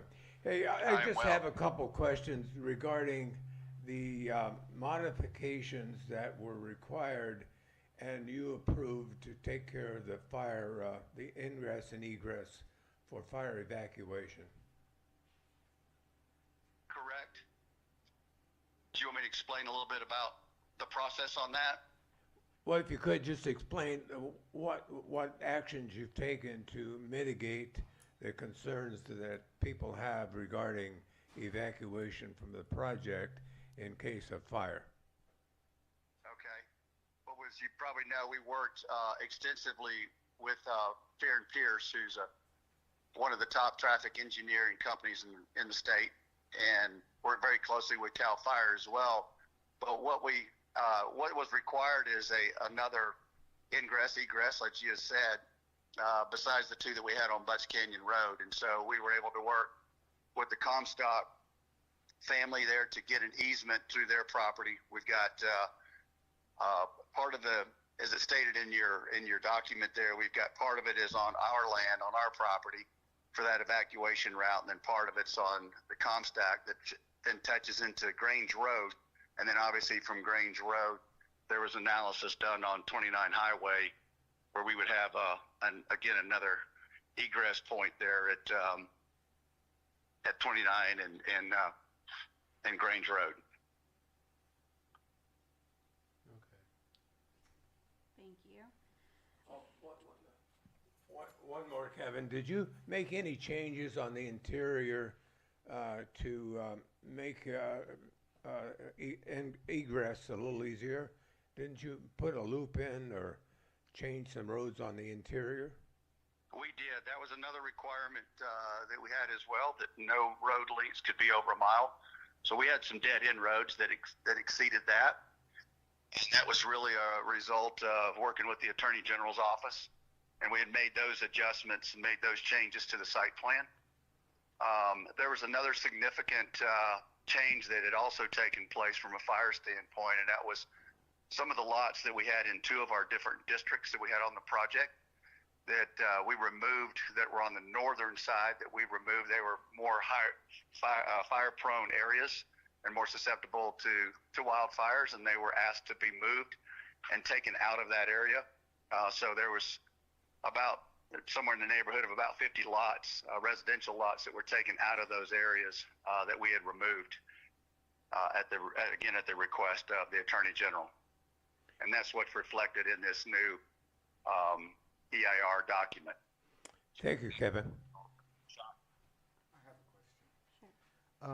Kevin, my name is Carlos Bono, and I was wondering how the EIR affects the new housing for Middletown, the residential housing project that you planned to put up here in Middletown. How will the EIR respond to that? Okay, I'm not sure I quite understand the question there, Carlo. I apologize. Okay, well, you've got a proposed. EIR or our project would You have a affect- proposed. you have a proposed housing project for workers for your project at Gwenock, right here in Middletown. How is the EIR going to affect? How is it going to be, accommodate those extra 300 or 500 extra people? How does it address it? Thank you. Oh, okay. Well, the EIR, basically what the EIR just states is how we're going to handle and accommodate workforce housing. Because as we all know, this project's going to generate a lot of jobs in a workforce. And again, as we've stated from early on, is our initiative and our main objective is to work with the locals as much as we possibly can. We don't know if there's enough of the local population there in Lake County to facilitate that. So we will have some people coming in from other areas. And as a result of it, in our EIR, we had to address of where we would put those workers. And we identified a piece of property, as you well know, in Santa Clara, there in Middletown, to accommodate that. Why can't you accommodate your workers? Wait. We're not going into it in depth. You asked him a question, he's answering it. Let him answer it, and then, because this is getting away from the fire thing again, which is what we're supposed to be addressing here. We already talked about that. With all due respect, if you put 300, I got respect too. 300 You're not having respect for the property or for the meeting as it is. Okay, listen, and I support all of you. Here's the thing, I'm having to crank up the volume to get his conversation. When you try to speak, we're just going to overmodulate. And so let the gentleman finish and then give me a second to turn it down, and then you can respond. And then we can hear everybody. Otherwise, yeah, Okay, we're just yeah, going, we're going to and- go in this constant crazy loop of craziness. So, okay. All right, so I'm going to go back to the gentleman who's on the phone. Well, And go ahead, sir. Finish your question and then have him respond, and then let's get on back to our main topic. All right. Is there a reason why you are putting your workers' habitation here in central Middletown and not up at the project where they should be? Thank you. Yes, it was definitely by design. The design was to have a positive impact on Middletown. We felt like we could help local businesses, which has always been our goal, is to help the local restaurants, retail shops, etc. If our employees were there in Middletown to help vibrate the downtown area. And as a result of it, I don't know how many of the business owners would agree with that. I think the majority of them would. But we've also been very sensitive to understanding the property that we had presented, that we had purchased, is one that, again, is one that it's an option for us. We still have other options. We have plenty of property, and that's what we've told many. We have plenty of property. We could do it on our site, just as you had noted.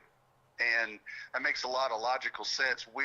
If you're working there and you're spending a lot of time, 8-10 hours a day at a particular work spot, I'm not sure you really want to live there as well on site. So again, it was done with intention. I've talked to Monica Rosenthal and others about that and said, you know what, we've got other options we can talk about. We want to make sure everything's on the board and we're upfront with everybody who has a concern about it and how we can address that concern. But again, that's what, in part of the EIR, is we've got to be able to articulate and explain where we're planning to put some of our workforce. And that was identified. We know there's a few people that do have concerns. We understand that. We're going to continue to work with those people to rectify any concerns that they may have. Thank you, Kevin. Appreciate it. Margot? Thank you. Just a follow-up question to Mr. Bono's question. Where in the project documentation can we find information on the projected demand on services such as schools, water, along those lines? Yeah, again, we're getting off topic. But going back to the main topic on improvements on Grange Road connector, can you comment more on the efforts or improvements made to make the road 4290 compliant? Thank you. Oh, and also, what traffic studies were done in anticipation of the heavy traffic for egress and ingress in in the event of a evacuation disaster? Thank you. To answer your question, yeah, like I said, we worked with Fear and Peers, our traffic engineers. There's been several different analyses that are done that are in our evacuation plan. Along with that too, we also worked in conjunction with Caltrans, and there are some improvements on 29 Highway that we'll be putting in place when the project gets moving and we get our approvals and can start this project. So we've been very sensitive to that as well, and want to make sure that we carry out, we're carrying out that part of it to make sure, again, that evacuation route doesn't just impede, the population of just our project on the 29 Highway, but that everybody, it takes in the whole region, Hidden Valley and all the other areas as well into consideration when that traffic analysis was done. And it should be in your report too, and in the evacuation report, again, that was required by the State Attorney General's office. To answer your question, there's been a lot of studies that have been done on how, not just again how we evacuate and how we have an access out of our property, but also the impact that it has on the local traffic patterns. Okay, thank you, Kevin. Is there any other questions anybody has for Kevin? Yes. Mentioned the plans are still there for the fire department substation on the property, correct? That is correct. That is something that we offered up early when we started the project, and we will actually be building. It's actually starting the preliminary design of a CAL FIRE station now to meet all of its specifications. And also, as part of that, we're building it. We're responsible to fund it. Equipment-wise and so forth, that's a pretty heavy lift. You can imagine it's a pretty expensive endeavor, but we felt like that was not only great for our project, but that's also a station will help that whole region of Lake County, and it was very much in need. So again, it won't just be first responders on our property, it'll be for the entire South Lake Fire community, and they'll be operating the fire station. And we also have a helipad there as well, with fueling capabilities and so forth with CAL FIRE as well. So we've worked very, very closely with Mike Wink and Rick Duncan and several others of the CAL FIRE to make sure that we're, bringing forth a premier station there for them. Somebody read something out of one of the comment sections here about 25% of the population being evacuated by helicopter or plane. That's during an emergency. That's quite a few people. What? I haven't read that one. It's on page 51. The appendix. In the appendix. 25%. Okay. That's a pretty good endeavor. Yeah. Yeah. That's a big helicopter. Yeah. Or plane, yeah. Well, it takes a big runway to hold a plane that'll do all that as well. All right. Right. One more question, and I think we're finished. Is there a plan for, you're having an airstrip on the property, are you not? We do not have an airstrip on our property. Weren't you going to put one there? Or you talked about it? We did. We looked at it one time. We've had several conversations to get an airstrip approved. In today's world, FAA is very, very challenging, and so that's not our intent to have it on our property. There's some others in Lake County that we are looking to maybe consider of helping and assist to extend some runways and so forth to bring a little bit larger aircraft into the area, but it would not be anywhere near our site. Yeah. And none of those have come to fruition yet. We're just still in it's exploration stage. Brambles Park, which is just down the street from you, then basically is still has their runway and are actually using it too. So I do know there's one close there. All right. Right. Yep. One more question. After Julie, we have something else from our YouTube. Okay. This is on fire now? Yeah. Kevin, thank you for taking the call and being here to talk to us. My name is Julia Bono. You might recognize my name. I'm the author of two letters, co-author of two letters that we've sent to your organization regarding the concerns that residents of downtown Middletown have regarding the worker community that you plan on citing here. We feel very much that there's a big concern among people about the fire evacuation possibilities, as well as the stress on infrastructure. I've detailed everything in my two letters. I have not received a response other than your letter's been received. And I would really like to get some response so I can tell all the people that are talking to me about this and exhibiting considerable concern what to think. Right. Well, I would love to have kind of an off-record conversation with you about that if I could. I'd Sure. be happy to follow up with you. I believe one of my letters was addressed to your organization. Is there an email address that I should address it to, or would you like to? Yes. Yes. You're okay. welcome. Yes. You can send it to KC.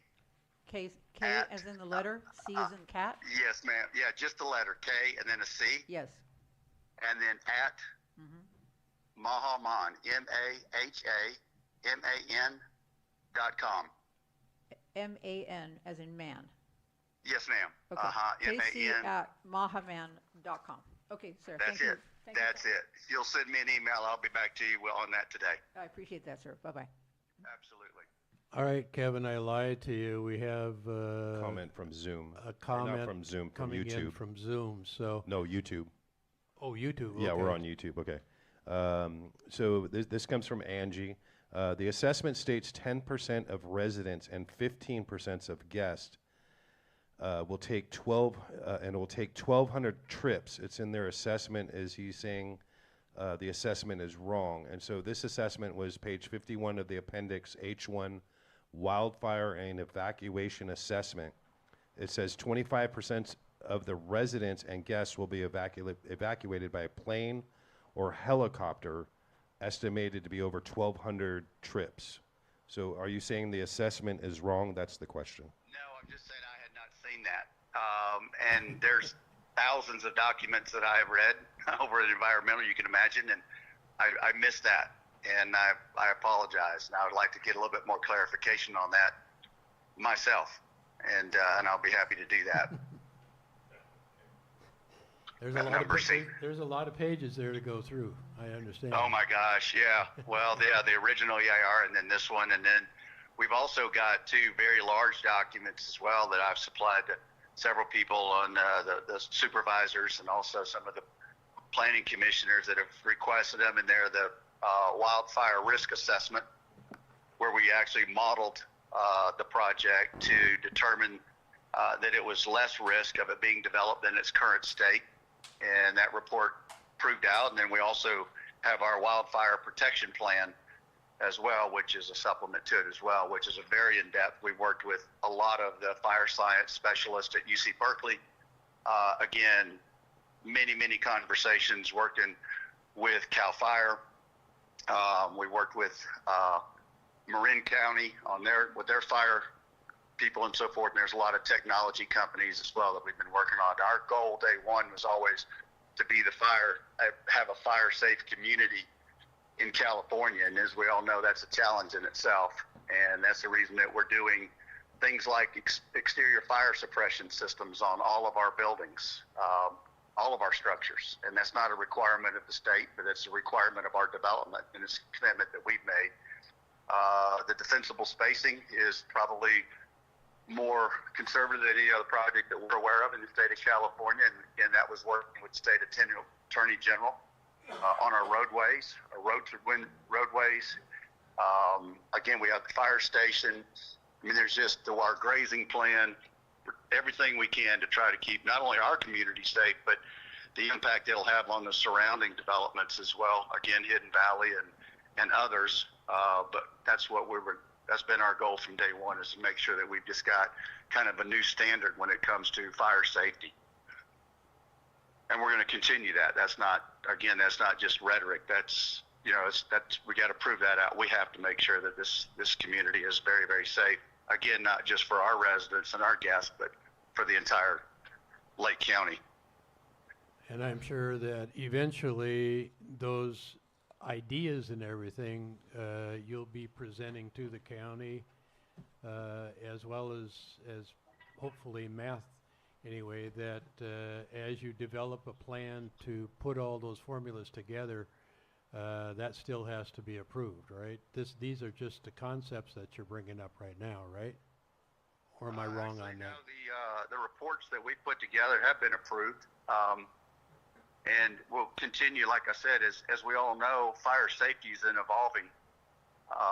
It's continued. The technology's continuing to improve, and there's new techniques and home hardening materials and all those things that continue. Hopefully, we're just on the cusp of some great things to come to really help us to make sure that, again, it's not just about our community, but that the entire state of California and particularly our area of Lake County is protected from some of these wildfires and early detection devices, those type of things. Obviously, we haven't proved all of that out yet, but those are because we don't have anything to install those on yet. But those are things that we're going to be putting into action. And as I've told Monica and others as well, as soon as we get through this process, we would love to continue to participate and come to math meetings and to hear from the community of what they were like. How does this project benefit them, whether it's job creations or other technologies that we also can share. That's really what we want to continue to be as a good neighbor and not take, but actually give back as well. Thank you. May I? Do you have another question? I do. for her? Lisa Kaplan, I thank you for beaming in, and thank you for the words that you just said, because I think we want to be in a dialogue if you're going to be here. I think that, as has been expressed, the people who live and work in Middletown are very concerned about the actual impacts that the development would have here, which should be part of the EIR, and it should be addressed in depth in terms of impacts in schools, and on traffic. And then that takes us back to fire safety. And I actually am going to ask you, Bill, if you would express what you expressed to all of us about fire safety, because you had some concerns as well. So, Kevin, I would really like you to ask us if we really want all of those residents here, because the impacts are going to be very big, and it's going to impact a lot of us in terms of our long-term investments here as well. Unfortunately, there's a lot of changes coming to Middletown, and that is going to affect all of us. But Bill, if you would just talk, because you mentioned traffic as well, during the Valley Fire, how difficult it was to get out and how there were vehicles stalled and burning in the road. As Lisa brought up, Kevin, I was here and on the board of directors at Hidden Valley Lake when the Valley Fire hit. So we had people very limited ways out, and as the fire was coming at Hidden Valley, it made an abrupt turn and started going south, and that's when the fire came into Middletown and actually passed over Highway 29. What I saw was people trying to evacuate out even towards Middletown, which is one of the 3 routes that we have in South County that's exiting out of the county. But people were driving down Butts Canyon Road, and the fire was chasing them or crossing the road there, as well as even Highway 29 on the way into Middletown, and 29 to the north, actually there for a short period of time. So it was very scary to see cars on fire and everything else going. It's for me especially, and I speak for myself here, it concerns me a great deal as to the evacuation process and what we're doing for here, because to bring that many people in and combine it with the other projects that are planning on being developed here, that is quite a big impact onto our exiting and transportation here in the community. And I think that needs to be addressed very, very heavily. I know years and years and years ago, it was also addressed by the Army Corps of Engineers as far as just being able to get out of the county. a lot of those plans never came to fruition, but the Army Corps did do some planning work there as well. So that's just, I just throw that out there as I'm available to discuss some of these items. I actually stayed in Hidden Valley and participated in the rehab, repopulation. So I lived through it all. PTSD, I guess. Yeah. Sorry. And we were there 2019 on property too during the fires. Yep. That came through there. Worked with CAL FIRE and helped really and try to basically, we worked with CAL FIRE to make sure the property that it came over onto our property, and that was by design as well. And we can extinguish a fire out there. We have a lot of fire breaks and so forth out there. And over the years, you know, Mike Wink and others have told us that they've used this property before to extinguish the fires, to keep it from going over into Hidden Valley and so forth. And when this project's developed out, that's what this massive report cost us a lot of money and a lot of time to put together with the UC Berkeley and fire experts and traffic experts and so forth, was to really determine that this project, when it's built out, makes the community safer than it does in its current state. You know, when you've got a lot of, again, defensible spacing and wildfire management of property too, where, you know, you can control chaparral and you can control some of these, you know, very, very high fire prone vegetation and so forth. And, you know, things that you would do at your individual property, we just have to do it on a larger scale, which obviously there's a lot of money and so forth that goes into doing that. But again, you know, we are very conscientious about that. We are open to all the ideas. Again, we're making a massive investment into Lake County community. We want to make it a better way of life, not to have any, you know, not to do the opposite and be a detriment here. Now, most of our guests and most of our residents, these are second and third home buyers. We will not be stressing the school systems. Most of the children and so forth that will be employees of ours that might be coming into the area that have children, and that's where we would see a little bit of a kind of an uptick, if you will. But again, if you really look at some of the advantages, and I'll be happy to share some documents as far as what it can do from an economic standpoint of Lake County, from property taxes, et cetera, what we're donating as far as fire stations and fire equipment, et cetera, et cetera. I think, you know, I mean, there's not a perfect answer for it. And, you know, with new development, it's difficult to have that change. And we can always look at the opposite side of it. We have looked at what's the worst case scenario. And as we all know, it's wildfire. I mean, there's no question about that.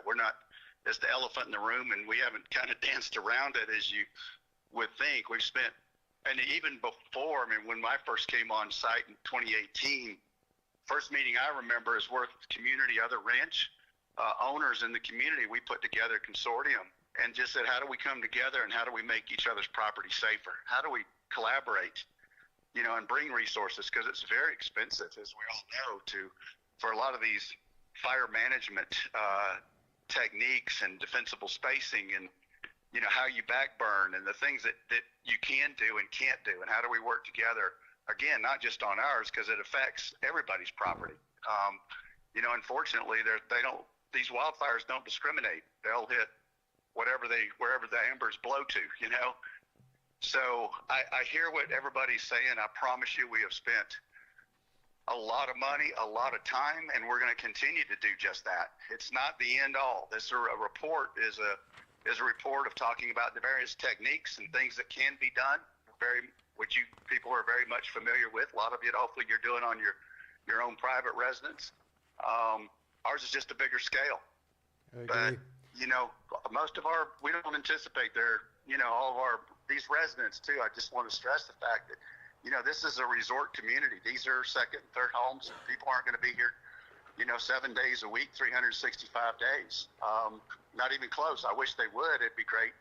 It'd be great for us, but that's not what the project's designed for.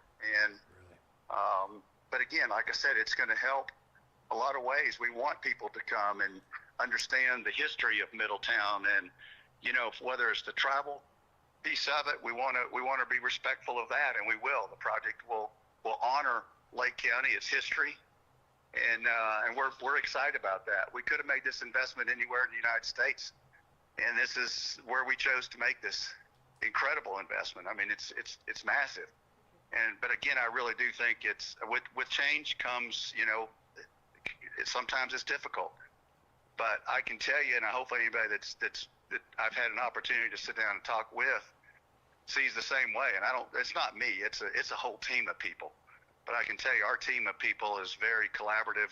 We want to be a part of the community. We want to be respected here. We're not just looking for an approval and turn our back at all. I mean, it's going to be the complete opposite. We're reliant on Lake County. If Lake County's successful, then we'll be successful, and vice versa. Agreed. Thank you, Kevin.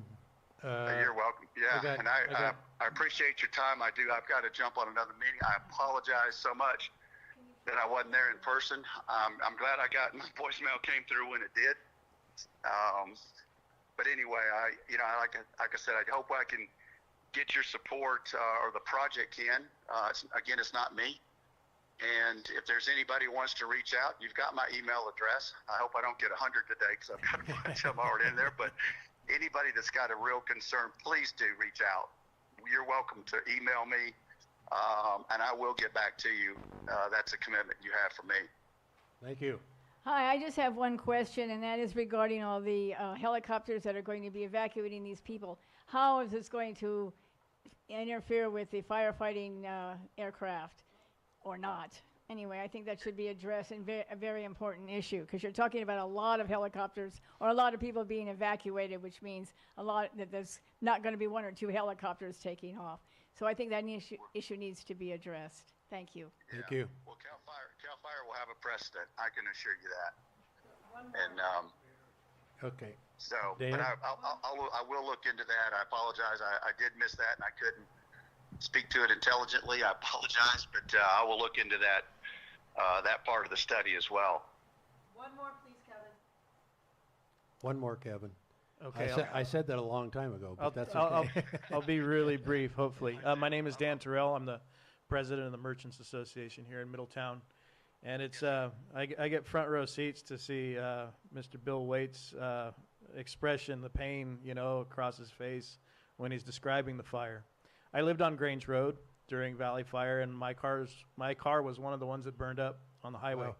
I would strongly encourage you to not look at Grange as the end of the evacuation.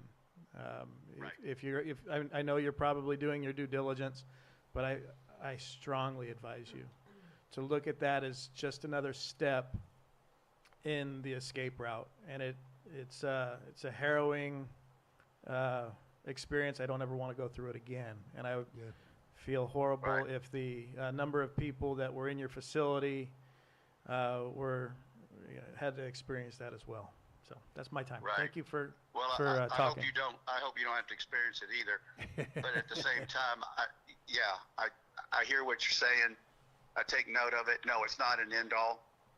Look at this project as every other project, and everybody's continue to look and see ways that we can improve, and where can we improve. Obviously our main access points are going to be the two major intersections there on Butts Canyon, but again, we don't control which way the fires come, et cetera, and so forth. So we are thankful we've got that other route as a backup. But if there's other ways, and we've looked at, where else can we get another point? Where else can we get people in and out? So we've all got the same problem. I think we just all can't, it's going to continue to have conversations and put together a consortium of just people in the community to really talk about the issues when it comes to wildfire. And I think between a lot of different people, and we work with Napa's got a society too called Firewise, and a lot of intel that they're doing there. Not that we have to, implement that here, but we are getting a lot of good information that we'll be able to use in our community as well. So, last thing I'll say, before I jump off, and I apologize, I do have another call, but is the fact of, we're committed to Lake County. We want to be we want to support you and your efforts and your businesses, and and hopefully you guys will do the same, will reciprocate. But like I said, anybody wants to reach out to me, please do so. Communication's important, and we're not running from anybody. We're heading head on, and we'll continue to do that even down the future. Thank you. So I appreciate everybody's time. I thank you for getting together and having this discussion about the project. That's important. And again, I apologize. I wasn't there in person, but thank you for allowing me the opportunity to dial in with you. And thanks Very, for very calling much us. appreciated. Thank you for calling and good timing. Thanks for taking my call. Okay. Thank you. Bye-bye. That was nice of him. Took time and answered, I think, a few questions, or at least enlightened us on some answers, some possibilities, but where they're coming from and what they're doing. And I think that was a good response from him. So unless somebody else has something they want to bring up at this particular point. Yeah, we're way over time, actually. I think we were supposed to wrap up around 1 o'clock, but that's okay. I think we got some good information out of Kevin on that, and beneficial for everybody. So unless there's some other reason we shouldn't, I think we will adjourn, and thank you very much for coming and joining in the conversation. Thank you. Thank you.